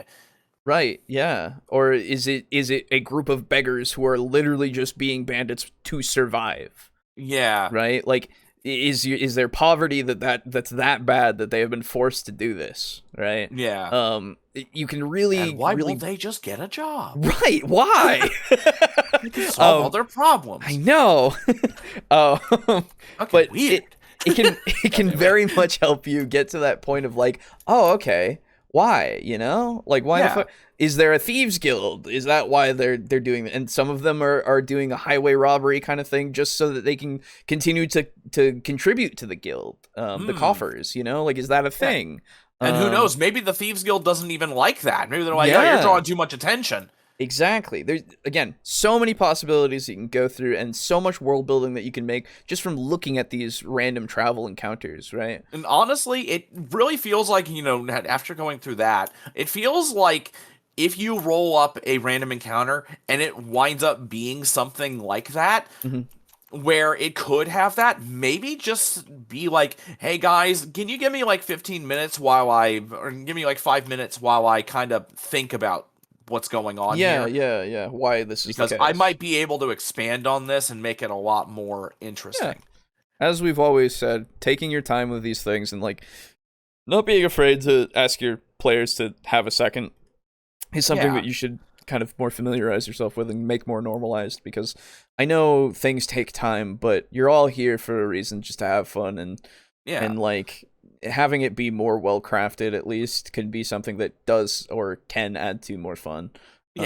So I don't see why taking the time would be too bad. Yeah, and like it's really kind of it's a thing that we see all the damn time with a lot of YouTube D&D creators where they're like, "Oh man, you don't want to slow down the game for even a fucking second. Exactly. You got to keep going when there's no real problem. As long as your group is okay with it, don't be afraid to say, "Hey, give me a second here. I need to think about this." Exactly. And like if you can keep doing that fucking pace, then good for you, man. Yeah, that's crazy. right? But like otherwise, you know, you should be able to say, okay, guys. Yeah. I mean, just give me one moment. I want to try to make this. Yeah. I want to do it. I got a thing. I want to tie this thing in. You know, I don't want it to be meaningless. Yeah. I'm sure Garibay knows how to make travel better, starting with traveling all over the world at least 20 times each, leaving no stone unturned. Yes, that's right. Yeah. Saurian Arisen. Suras. Armed rogues. Armed rogues, yes. They attack in quick succession. Oh, yeah. Yeah, exactly. You can determine their behavior as to why they're there and everything. So much potential. I love it. Yeah. I love it. Plenty of building blocks to work with when putting together this kind of travel quest. Here are a few things to consider if you're looking for inspiration. Environment. How's the weather? Or the landscape? Are they hacking their way through a dense jungle? Following a well-traveled road? Navigating a series of confusing tunnels under a mountain? NPCs. They might run into other travelers or locals who need help, act as threats, want to charge travelers a toll, or have items or services for sale. Encounters. Random encounters might be boring, but that doesn't mean that you can't have any encounters. There are, of course, plenty of ways to tie combat with monsters, beasts, or other people into the story you're building. Let's also remember that encounters don't just mean combat. Yeah, that's the other thing. Encounters and they're not can be always just like blanket boring. I don't really like that. Yeah, that's the and like I understand again using it, and because most people are like, yeah, it's a random encounter. Right? It's boring. I get it, but at the same time, it's this expansion of what an encounter means that we really need to like remember. An encounter can be anything. It can be literally, as she said, like the NPCs that you find who are just like people just there, you know? That is like, an encounter. It is an encounter. Anything that you encounter is an encounter. Is an encounter. So like you can go with, right, it's that simple, right? Yeah. But it is one of those things where it's like, just because combat encounters are the most common doesn't mean that they're the only one. Well, I was gonna say, so like, you could create puzzles, right? That they can get past, or interact with, I guess, in general, if they want to. Like if you do a ruin or something, having puzzles in there, or if it's a traveling merchant who wants to test his latest kind of, I don't know, puzzle box with them. I don't know. Okay. You know, something, anything. Yeah. One of the things that I wanted to do, and I'll do it once we get to the other areas of the material world and my world, but I actually referenced it in the last sessions of Devils and Dice where I was talking about the place called Abba Asa Gardens. Yes. And that's a place way, way, way on the far northeastern side of the continent, and it's a massive jungle. Yeah. And the thing that I wanted to do, and I'm going to do, in that jungle is... it's not really just a jungle, it's more a rainforest. Right. And there are these trees that have these really, really, really big leaves. And when it rains there, which is all the fucking time, the leaves get weighed down by the rain, and they kind of form, they naturally form kind of like a funnel. Okay. Or not a funnel, but like kind of like a spout, where all the water gets, it becomes just one stream and it pours into one spot, basically. Okay, yeah. And so, since it rains there all the time, and these big fucking leaves do that to the water, from about like 30 to 40 to 50 feet up, that water gains a little bit of, strength to it and weight to it. So what happens is when it rains, the water pours down in this like perfect little, stream. There we go. And it kind of sort of digs into the ground over time because, it's like loamy soil. Mm-hmm. And so over the course of like weeks and days and months of rain, this water winds up digging like massive fucking holes in the ground that wind up getting covered by like pond scum and like dead leaves. Yeah. And so as you're walking through this place, you have these huge deep pools that are like maybe 3 feet around. And so as you're walking through this jungle, you got to be careful and you got to make like spot checks and survival checks. Otherwise, you keep falling in this fucking water and it'll slow you down. Okay. Yeah. So this whole time you're effectively trying to avoid like non-lethal quicksand. Yeah. And it just makes it harder to get through. And who knows what the fuck lives in those things. Right, exactly. Yeah. There could be snakes, there could be say, monsters. Predators that use it to get prey because they fall in. Yeah, that makes sense. Yeah. And so that's another way to do it. When you have one thing that I pride myself on in my my world building and just the worlds that I make, and the things that I write, is I really, really try to make plausible ecologies. Oh, that's fair. Yeah. Plausible ecologies with fantasy elements. And so I try to make things make most of the time a lot of physical sense, as well as logical sense. Yeah. And that's just kind of a result of that. Yeah, which is cool. Yeah. It's the thing with that steam weed that I was talking before. Yeah, it exudes heat, it melts the snow, and it's able to effectively water itself. And that's why it lives in cold places. Because then it doesn't need to worry about the rain. It just gets water by melting snow. Yeah. So that's a really good way to make travel interesting, because if you have these places with these realistic ecologies that are very outside the norm for the real world, but it makes just enough sense to where it's like, oh, that's how it works. That makes a lot of sense. Then it makes it a lot more compelling, at least in my opinion. Yeah. Anyway, sorry. No, you're good. You're absolutely fine. I would just ask one of my copper dragons I play board games on the weekends for a ride to the place I need to go. Fair enough, yeah. There you go. You encounter Swanky Kong. Test your skill with minigames? Fuck yeah, dude. Yeah. Gotta beat him in a surfing contest. Hell yeah. And he gives you a coconut gun if you win. That's right. That would be fucking great, actually, dude. Oh my god, I'd be about it. Fuck, I'm gonna put that in my jungle now. There's gonna be a monkey that sells you a fucking coconut gun. Yeah. It only shoots coconuts, so good luck finding ammo, but it'll do good damage. Yeah. Locations: ancient ruins, buildings and their occupants, natural areas like waterfalls or cliffs or marshes. Maybe they'll find abandoned campsites from previous travelers. Choices: it's always boring to have no agency, so consider that your players might make choices that take them down different routes. Whether that means a classic fork in the road or something more subtle that changes the way the journey goes for them. Just like with any quest, create a narrative arc. And if you're worried that you're gonna have to run travel on the fly, this is totally something you can do in advance. The bandit example that we just went through could basically be dropped in between any two towns or cities. This is what I was talking about, rolling on the tables and just figuring out why the fuck they're there. There you go. Yeah. Fuck me. Why do I say things before people say them? Brainstorming a few little side quests that can happen during travel isn't that much more work than prepping your own encounter table, but it's going to be way more fun and feel much more intentional to your players. By the way, are you actually prepared for your players to travel? Have you created your whole world, and do you have that information organized and accessible? Today's sponsor, World Anvil, makes that easy. It's a toolkit there you for go. writers, That's a nice segue. Okay, that's a good segue. Good segue. Yeah. And world builders of any kind.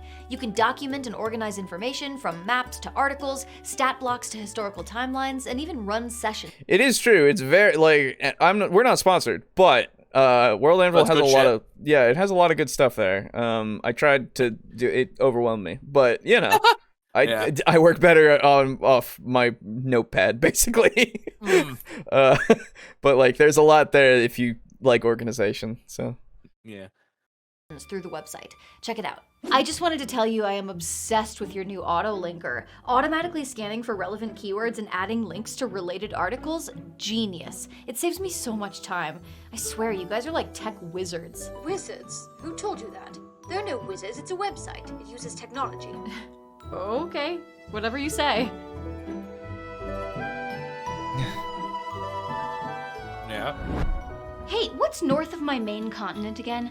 I know I wrote something down, but I can't remember what it was. The Scarlet Archipelago. Your NPC Sojoral was born on the largest island, Aesonia. Thanks. What language do they speak in the Bone Valley? Bonies. Osseous. Please. It has a northern Fuck. and a southern dialect. Oh, Osseous. Okay. Yeah, that makes sense. I like that. Yeah, Damn yeah. it. I was hoping it was going to be Bonies, though. Yeah. These are good ads. I like this ad. Yeah. It's like, yeah, it's good. It was very well segued into. And then we have a nice little skit it's a little humorous. I like it. You know, it's not boring. And it's not fucking boring or annoying. Yeah, thank you. God. Yeah. Good job. Good job, Jenny. This is why I like it when we cover your videos. Even if there's contentions, I can look forward to good things. Why can't we do that more? If we did that so much, they would only be good. I know. Not allowed. Then it would just be us saying, yes. Yes, exactly. Yes. Right. Thanks for tuning in. Yeah, right. Also, Dark Sun campaign setting has a lot of potential for interesting scenery. Yeah. From what I know of Dark Sun, it's very cool. Did the king of Averos get assassinated before or after? Hello? Huh. It's taking a really long time to load all of a sudden. Okay. Okay. All right. Yeah. Okay. That's good shit. All right. And on a coffee break. Yeah. Hey. Hey. You know what? Hey. Yeah. Very good. It's a great ad. Fuck. It's a clever way to do that. Shit. Yeah. And like, it's a lot of time out of your video, to be fair, but you know, it's fine. But, I enjoy it. It's entertaining enough to where I don't mind. Exactly. See, it's fucking make ads like this, people. Fuck me. Yeah. Having some kind of server problem. If you want to see World Anvil in action, check out the link in the description. You can create a basic account for free or use the code Ginny to get 40% off any annual membership. And there are no wizards. Trust me, none.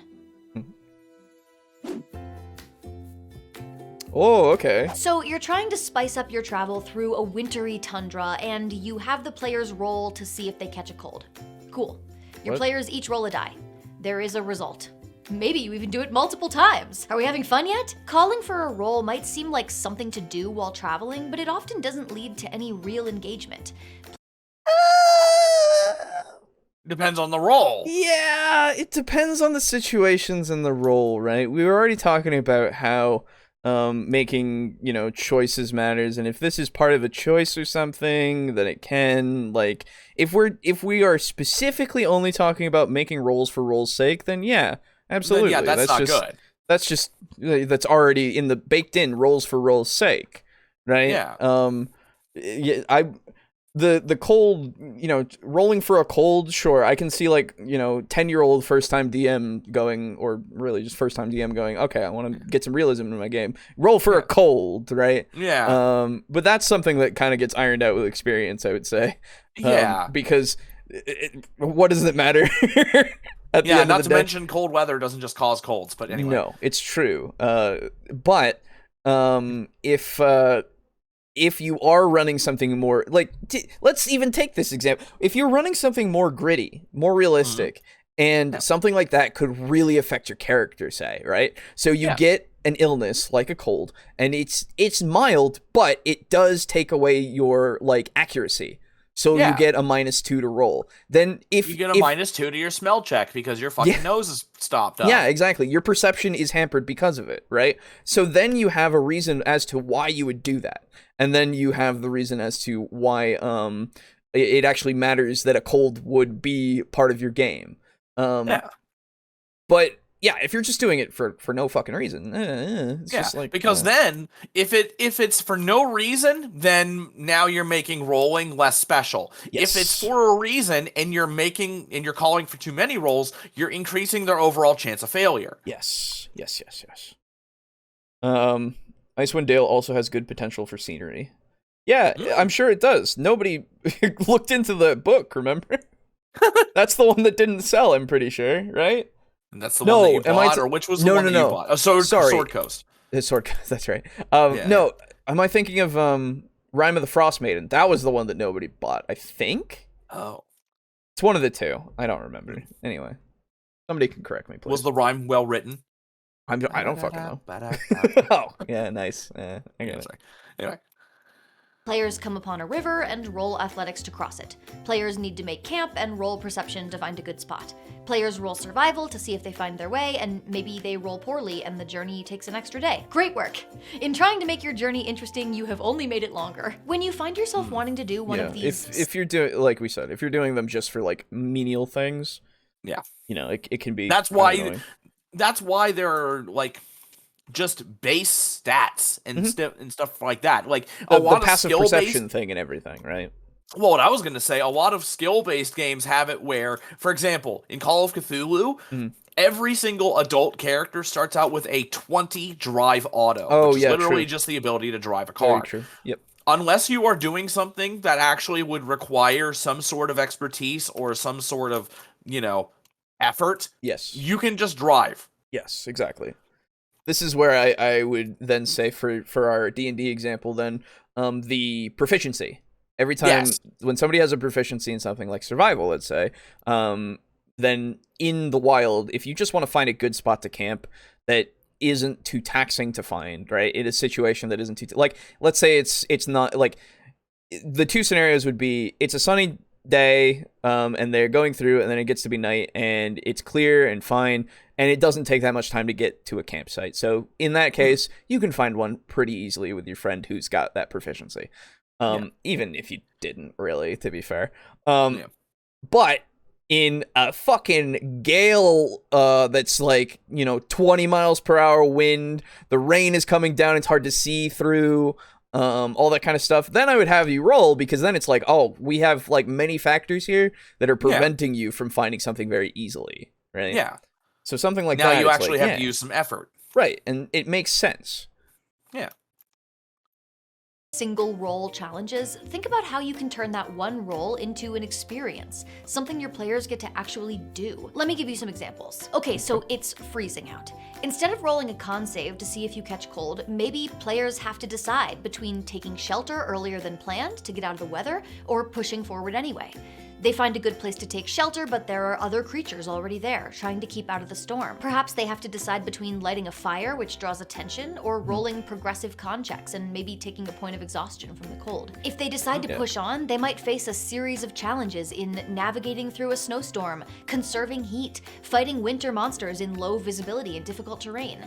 These kinds of experiences encourage players to creatively problem solve. So This I is a great opportunity agree. to take- I agree, but now I have to point back to when you were talking about things taking longer, because you were talking about that.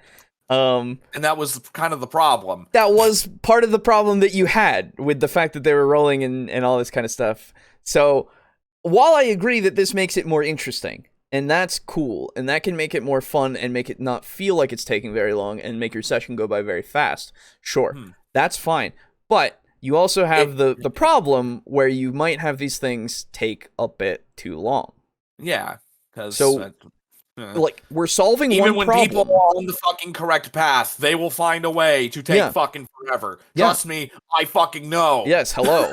But I have no issue. Yeah, no, I know. That's the best part. But like, legitimately, if anybody like, we're solving a problem, but we are still like having another problem that's still there, and I don't know if we'll get to that. We might, but it's one of one of those things of, if this is overall like trying to make travel itself the quest, but this is a different section, so I don't think it's supposed to be. But if we want to look at it as this is still a part of that, then that's fine, right? Yeah. You're devoting this session to traveling because you have some stuff that's interesting that's planned, and it's something to go through that isn't just pointless, right? Cool. There's no problem with that. But if we want to look at it from the aspect of trying to make it take less time and be less boring in that respect, because no matter what, if it does take a long time, it will still take a long time and could potentially bore somebody because of that, then we're still in that issue.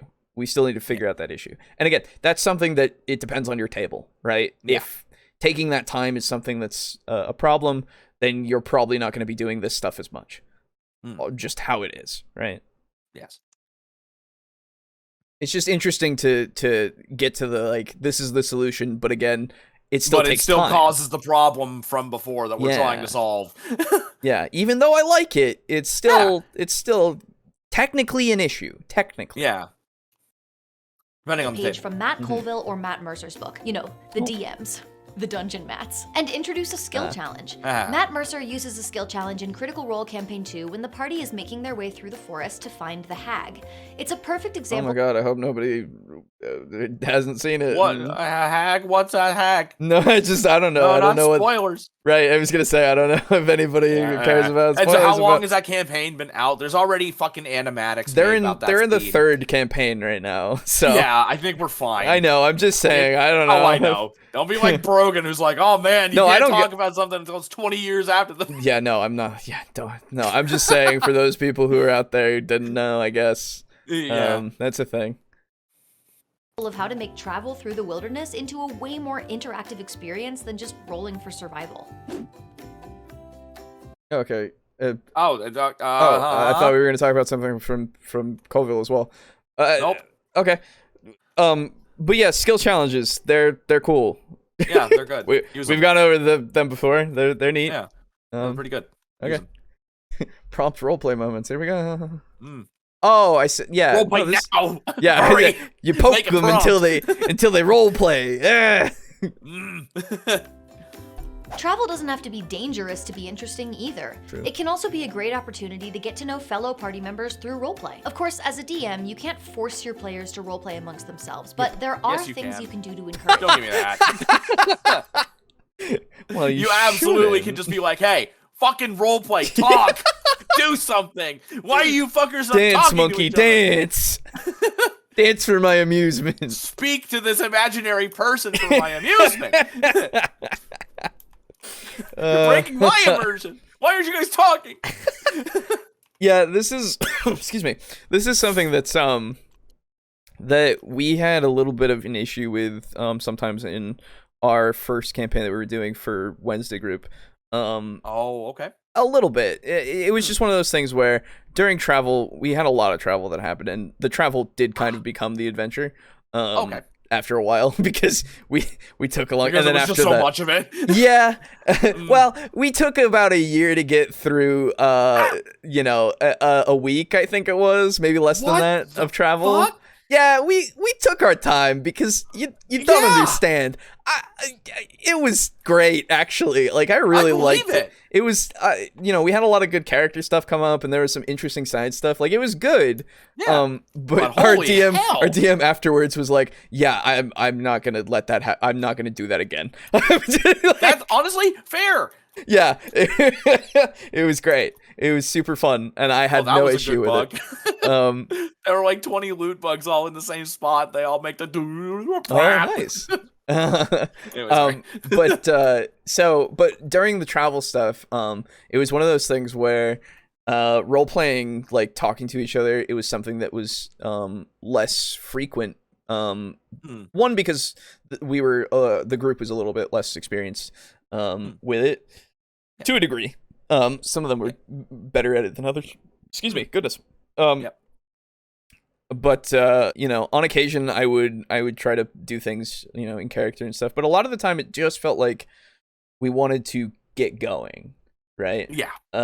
Especially because the travel took so long. And like our DM would prompt us every now and again to be like, okay, so What's your character thinking? we're going Yeah. through. No, we're going through the. You're on the road in the carts and stuff. Would anybody like to do anything, or do we want to progress?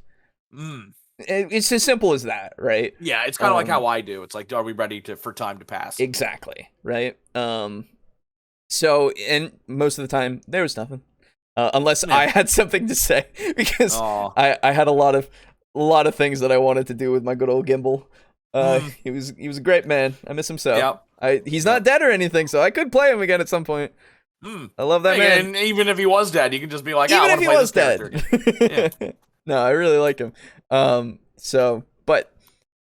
Occasionally we had other people that would also do some in-character stuff, and it was good. It was good times. Yeah. But it was definitely one of those things where most of the time it's just like, let's Let's just go. Let's just get to the next thing. Yeah. Nobody has anything to say to each other. Just want to go to the next thing. Yikes. Well, yeah. It's fair. I mean, sometimes, you don't want to talk to anybody. You're fine. Yeah. For example, you can put items or same. places into your player's path that are ripe for roleplay moments. Maybe they make camp right beside a natural hot spring where players can relax, open up, and maybe get their flirt on if you run that kind of game. Maybe they stumble across a cache of liquor that has clearly been abandoned here for years. That's not how I would do that. If they find a hot spring, they're gonna have to fucking hang out with the monkeys, man. Oh, hell yeah. Hot spring monkeys. Yeah. I've always They're kind of great. wanted to do that, honestly. Yeah. Okay. It's gonna be a bunch of rock baboons. Yeah. You're gonna fucking dodge a hail of rocks. I just wanted to take a little hot spring. No. Fucking great. Oh man. Strange ring of trees that gives them all terrible nightmares. Anything that you think will get people talking. If they need a little more prompting, social encounters can also be a great way to encourage roleplay. They can meet locals or fellow travelers who ask them questions, give them information, or treat them kindly or poorly. Imagine your players meet a fortune teller on the road. She asks to share their campfire and gives a reading to any interested party member. This can get them thinking about their personal quest lines and talking about their backstories and goals. Fortune tellers and such are a very good way to get players to do something. Like, oh my god, it's so useful to. It's a window into the DM's world in a way. Especially if you have especially if you happen to own tarot decks. Yes. Yep. Yeah, I know that actually, if I remember correctly, I think Wizards of the Coast released a special kind of tarot deck specifically to be used with the Curse of Strahd Yes, campaign. I have it. It's the Taroka deck. Yes, that's it. Yeah, it's specifically for when you're supposed to go and see Madame Ava, and she gives you this reading, and it determines you can either determine it beforehand, but I think that if I were to run it another time, I would do it there and have things go based off of what I get on that, when it comes about, right? Because it determines the future of the where game. items spawn, right? Yeah, it determines a bunch of shit, which is very cool. Yeah. I like it a lot. I liked it back in the old one. I did it for the Expedition to Castle Ravenloft for 3.5. It was the same kind of thing.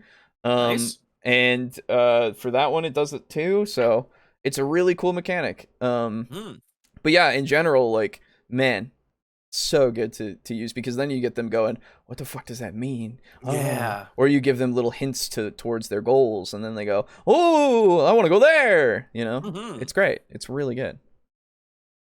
Who wants a reading and who scoffs at it? Why? Do players take these readings seriously, or are they skeptical? This is also a fun chance as a DM to plant clues that don't necessarily have to be true. If that doesn't spark conversation between characters, I don't know what will. Or a traveling merchant can introduce fun, interesting new items or weapons. In one of my home games, our party crossed paths with a traveling salesman called Dr. Alabaster. He sold us healing potions that we weren't 100% sure would actually work like a regular healing potion. Negotiating with him, trying to insight check him to see if he was conning us, and then later taking a risk downing that potion during combat was all really fun and memorable. Depending on how players treat the people they encounter on their journey, you can introduce NPCs that will come up in the game later. Helping someone in need might benefit them down the road if this person has power or has influence over someone with power. Harming someone might come back to bite them. Or the opposite could be true. Helping somebody Yeah. could harm them in the future, right? Because they helped a fugitive or something, right? Depending on if they get found out or not, right? Yeah, and then the person that they harm might have also been that fugitive. It's Right, like, oh yeah. well, fucking Bounty collect. sucks to suck. Right. There's, again, this is the best part about D&D. Many possibilities, and role-playing in general, to be fair. And an innocent campfire conversation with a stranger might end up giving them important information for a future quest. I know I keep referencing Lord of the Rings, but come on, take a page from Two Towers and give your players a golem to bounce off of. Sure. Yeah, why not? Hey, there you go. You can skip it. If you heard those 3 tips and it sounded like a lot of work, that's fine. You don't actually have to make travel interesting. As Matt Colville rightfully says in his video about travel, unless you think that traveling through the wilderness is going to advance the plot, I am giving you permission to just skip it. Yeah, that is a direct quote from him. I actually do remember that. Fucking what he would say, isn't it? I think I do remember that video. I think I watched that video. It's a funny thing where he's giving you permission. Like, I get it, because it's one of those things where people look to the video maker to, like, give them the answers, right? Yeah. So it makes sense. But yeah. If none of this sounds fun for you, or if you don't have any bright ideas for tying your journey into a story, you're allowed to just not do it. Maybe roll to have players determine if their journey goes smoothly or not, and include consequences, like taking longer, using up more rations, etc. But you don't have to roleplay every day of travel if you don't think it'll add to your game. Every table is different, and some tables might prefer to fast travel and get to the good stuff. But if you, like me, were way too strongly influenced by epic fantasy journeys in books and movies and really want to have some travel moments, I hope this will help you avoid those draggy, boring sessions that are occasionally broken up by a random and inconsequential fight. I don't know about you, but boring my players is like my #1 biggest fear as a DM. If that's you too, then you should definitely watch my video about fixing boring D&D combat next. I walk through 4 steps to keeping combat moving, retaining your players' attention, and making each combat feel unique and narratively driven. What do you think is your biggest weakness as a DM? I would love to hear it in the comments. Oh my god. Good video. Yep. That's another good one. Yep. Thank you, Ginny.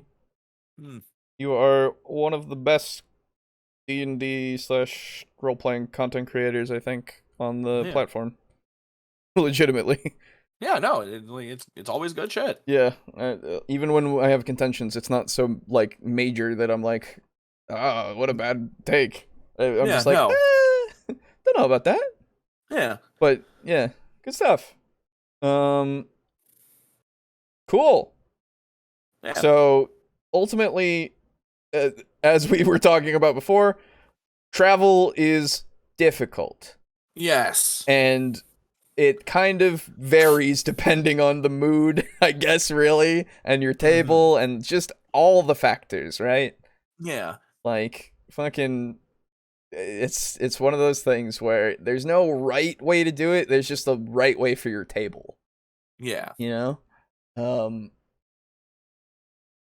Yeah. Yeah. That's title pretty was, much all there is to it, really. Yeah, title was pretty good, you know. Yeah.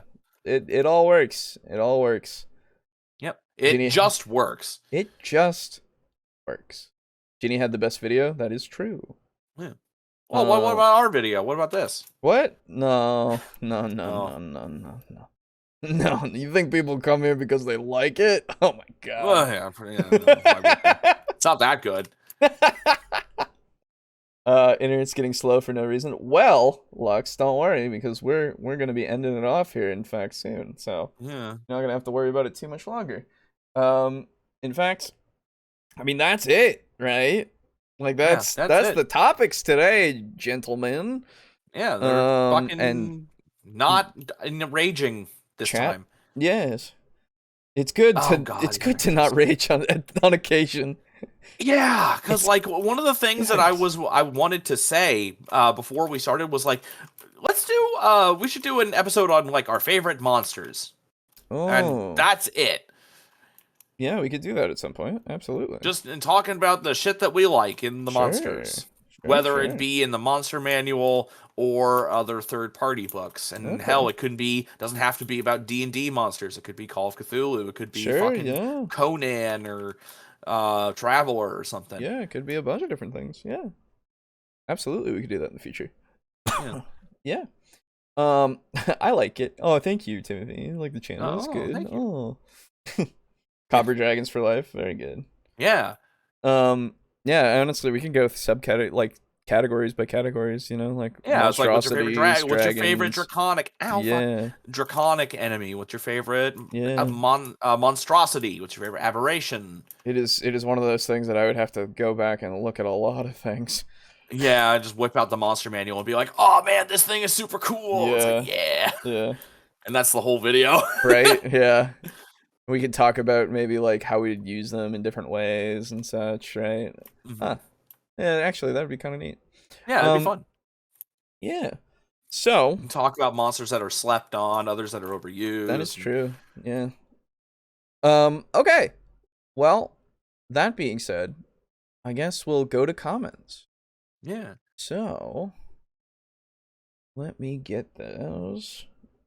up here. There they go. Okay. Excuse me. I haven't had water in too long, and I need it, but I will get it after. Stay hydrated, folks. Yes, do so. Please, don't be like me. So, this was on last week's episode, major issue in discussing D&D, question mark. August says, honestly, both videos feel like non-issues based on very vague topics. Gotta watch out for those, fellas. When it comes to Play Your Roles video, I'm not entirely sure what the point he was trying to make, except making a PSA to play systems other than D&D. Fight the power, defeat the monopoly that is D&D. Yeah. I feel like they weren't, like, they were vague, but they at least had, like, we had stuff to say about how they were vague. And we had stuff to say on the topics at least, so I think that was fine. It's just one of those things where when you encounter those kinds of videos, I always wonder why the reception is usually, like, mostly positive.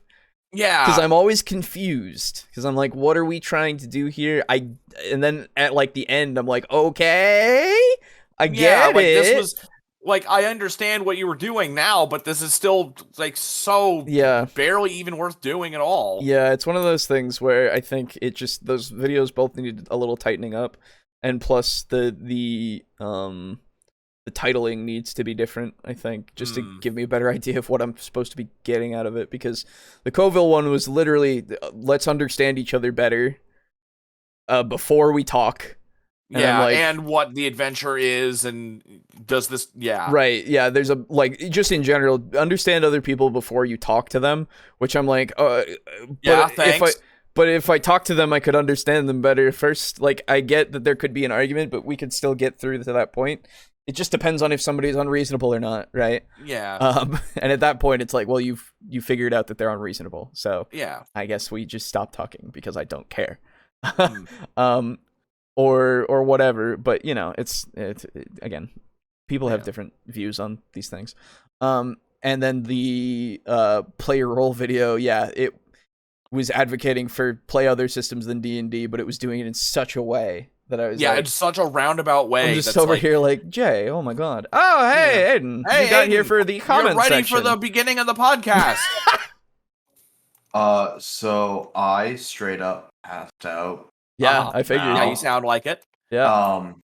So I'm probably going to call out tonight and sleep. Okay. Sounds Good to know. Yep. I literally, like, woke up in a panic and was like, shit, I bet they started by now. I haven't heard anything.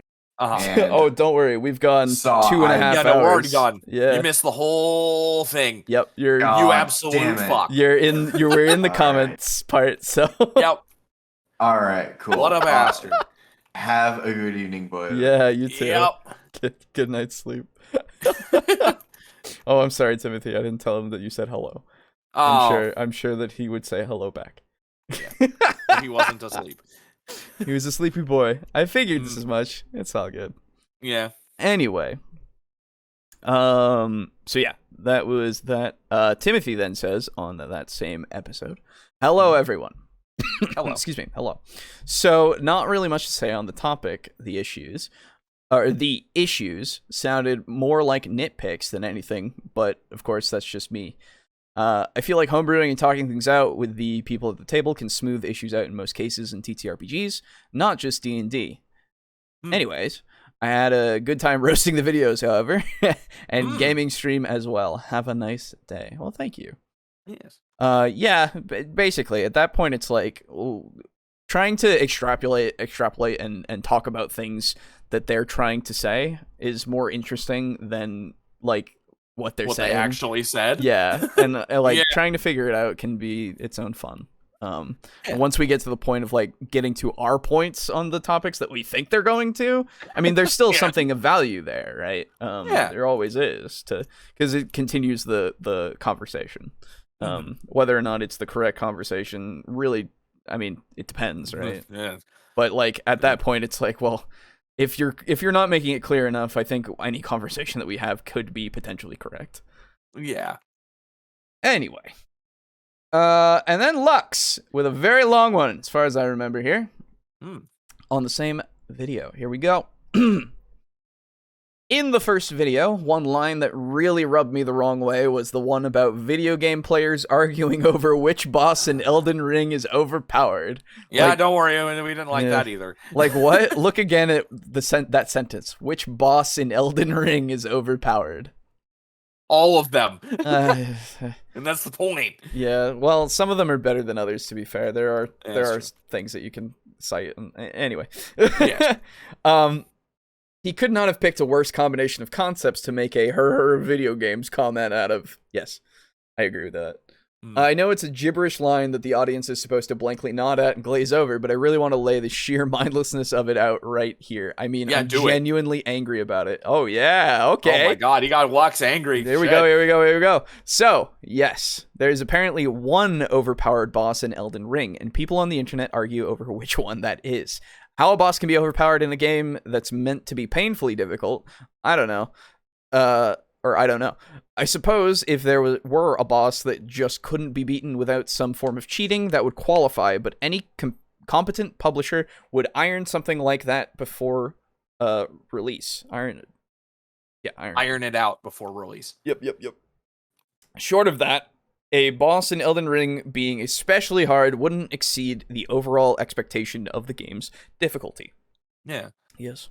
But generally, when people talk about something being overpowered, they're referring to something a player could take advantage of that somehow trivializes the difficulty of the game for them.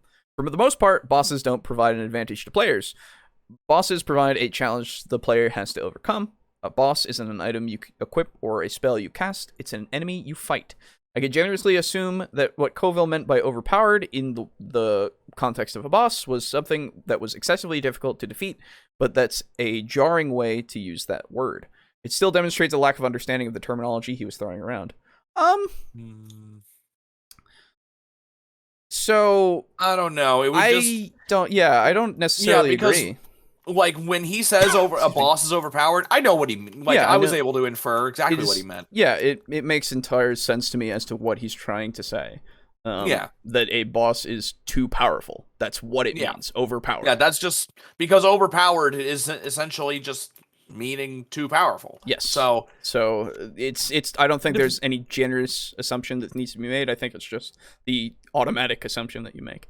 But I with Elden Ring specifically, all the bosses are very much in that same kind of challenging way.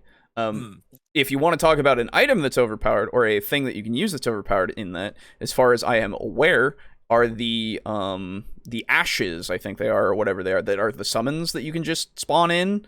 Not the people, like not summoning people in like other players, but the NPC things that you can summon in. Those apparently trivialize the game super hard. Like they make everything so much more easy. So they can kind of ruin your experience if you're trying to do it to a degree of like trying to better yourself against a boss instead of making it so that you can just press something and then it helps you to such a degree that it could solo bosses and you could just sit there. Oh my god.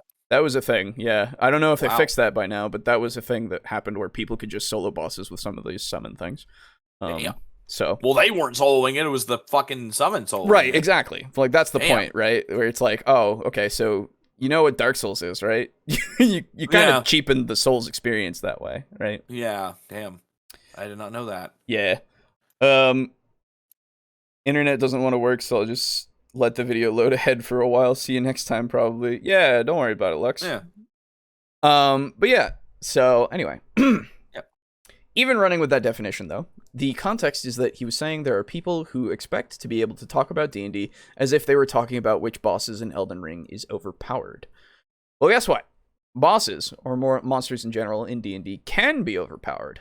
Contextually, you could toss a monster at your players that would be unfairly difficult for them to overcome. Even in an absolute sense, a monster could be justifiably considered overpowered if it's more difficult for players to beat than what its CR would indicate. And this is something that DMs need to think about and maybe even discuss with other knowledgeable people so they don't make an unfortunate decision in their enemy placement. So basically, that was a throwaway line that I'm sure Coville thought nothing of, but it was a really bad one from my perspective. If the whole video was a tapestry, that was the badly frayed thread hanging out of it. Fair enough. Other than that, however, I still think he had a point that was worth putting out there on the internet. It may seem like a no-brainer to any reasonable person, or even me, but my experience gives me no trouble believing that a lot of people out in internet land talk about what they perceive as problems with D&D as objective fact, without understanding that different groups have different needs and preferences. I'm pretty sure that's just a fact of the internet, but at the very least, if someone who does think that way watches the video and has their mindset changed by it, then the video will have done some good. Yes, that's true. I agree with that. It's just one of those things where the way he was talking about it, it seemed a little weird, because like adding in tags and stuff to, like, again, instead of just having a conversation just straight up and potentially just having an argument and then understanding because of it, he wanted to like make it so that everything was up front on the table somehow with some sort of chart or something, right? Which sure you could, but man, do we really need to be babied that much? Yeah, I don't know about that one. I think we can figure out some shit for ourselves. It's one of those things where I agree with you that like a lot of people out there are just seeing it as this way, that they're objectively right, that everything should be this way, right? And everything, that's the fucking world now. It's not just D&D. It's always been, to be fair. Let's not mince words. It's always been that way because humans are humans, right? We're dumb as fuck. That's right. Not us, no, I'm pretty stupid. I just know I'm right. So, yeah, it's just I feel like it's one of those things where he's appealing to a mindset that is unnecessary in the sense of like needing to spell everything out in the beginning, right? Yeah. Because while it could be helpful, it's also one of those things where it's not gonna be the case all the time. I feel like it's one of those things that, again, I would rather talk to somebody and find things out than have to fill out an online profile to tell me everything about myself to somebody else before, talking to them, I guess. Fucking, I won't speak to you unless you're an IFFS personality type. Yeah, sorry. I'm from the fucking woman created by a woman who had no training in fucking psychology. Is that true? Yep. The person that created it was fucking the daughter of a farmer who had never had any sort of training in any sort of psychological or medical field. Interesting. Yep. Huh. Therefore, it is a completely meaningless test. Well, I would imagine that it was. It might not be anymore because they might have taken it and they might have actually. They may have improved upon it. To be fair, let's leave that as a possibility because I don't care to research it right now. Yeah. All I know is that I'm an INFP or something. I don't fucking remember now. Yeah, I don't know either. Well, mediator was the thing. I think it was or something. I don't know. Anyway, other than that. However, I still think he had a point. Right, I read that. Blah, blah. Okay. For the second video, sure, there are other RPGs out there, and they're worth considering. But if D&D is the game that a large majority of players want to play, then that's just how it is. Being popular isn't an anti-competitive practice. Yeah. I see a lot of hand-wringing about D&D's large player base, but not a lot of reason to actually feel concerned. If those players are new to roleplay, then D&D is not detracting from other RPGs by bringing them in. These are people who would most likely never would have heard of Monster of the Week or Starfinder if D&D hadn't gotten onto their radar first. They don't represent lost sales for D&D's competitors if they never would have looked at D&D's competitors in the first place. Yes, exactly. I think that once people take an interest in D&D, they're going to naturally start to become aware that other RPGs exist. At the very least, there are numerous ways a person could bump into other RPGs while looking around for D&D related material. So a video just saying that you should play other games doesn't really contribute much to the discussion. Yes. And I believe that's all there is for me to say about that one. Yeah. Good stuff. Yeah, the whole, like, again, saying that there are other things is fine. It's just going into them and giving examples maybe would help. Like, he talked about Monster of the Week only. A little bit. He didn't really go too much into it to give you a lot of ideas as to what it does and, like, what's different about it with as opposed to D&D. Like, he didn't even tell you that it's a D6 based system. Like, instead of just D20, like, it's all D6s. 2 D6s. That's all you need to play Monster of the Week. Oh my god. Yeah, it's as simple as that. Like, you're done. You're good, basically. I mean, you just need to cheat. Because, it's really hard for RPG enthusiasts to find the other kinds of dice. Yeah, exactly. I never understand those arguments. Like, oh man, all you need is like a D6 and a D8. Like, okay, I don't give a shit. I have all those. Right. It's not hard to get. I think it's just trying to appeal to people that don't want to have a bunch of dice or something. I don't know. Dice though. Not everybody does. We know this. Yeah, it's fucking weird. Yeah, I know. Maybe we should look into a video. It's like why you don't need much dice. Maybe, yeah, actually. Why you shouldn't buy other dice or something. Yeah. Only get one die set. It's like, get my God. one, and that's it. That'd Fuck so you weird. if you don't. I doubt anybody would actually hold that as a position. Oh, I really doubt it. It's the internet. There is, and that's the worst part. They're a clown person, okay? I don't know that I don't think they exist. They do. No, at the end of the day, they're just a clown person. The dice deniers. No, I will deny them. I will deny that they exist. Deny the heretic. Yes. Deny the witch. Exactly. I can't be asked to give them the time of day because it's like that position is something that I don't need to engage with. I don't need to engage with it. I really don't. Yeah. Anyway. But yeah, so if he had maybe gone into more than just Monster of the Week, if he had talked about different like types of systems, like skill based and just pure role play based, really, or I don't know, it could be any other kinds, that it would have done so much more for the conversation that he was trying to do. Instead of saying D&D is a monopoly, and you shouldn't support it, but buy D&D anyway, so that way you can learn what other else you want to play. Yeah, maybe buy D&D so you can figure out that you don't want to play D&D, but actually don't do that because it's a monopoly. We don't like monopolies. And it's like, okay, man. All right, I get what you're trying to do, but your messaging is poor. Yeah. Yeah. So. Yeah. Bleh. At the end of the day.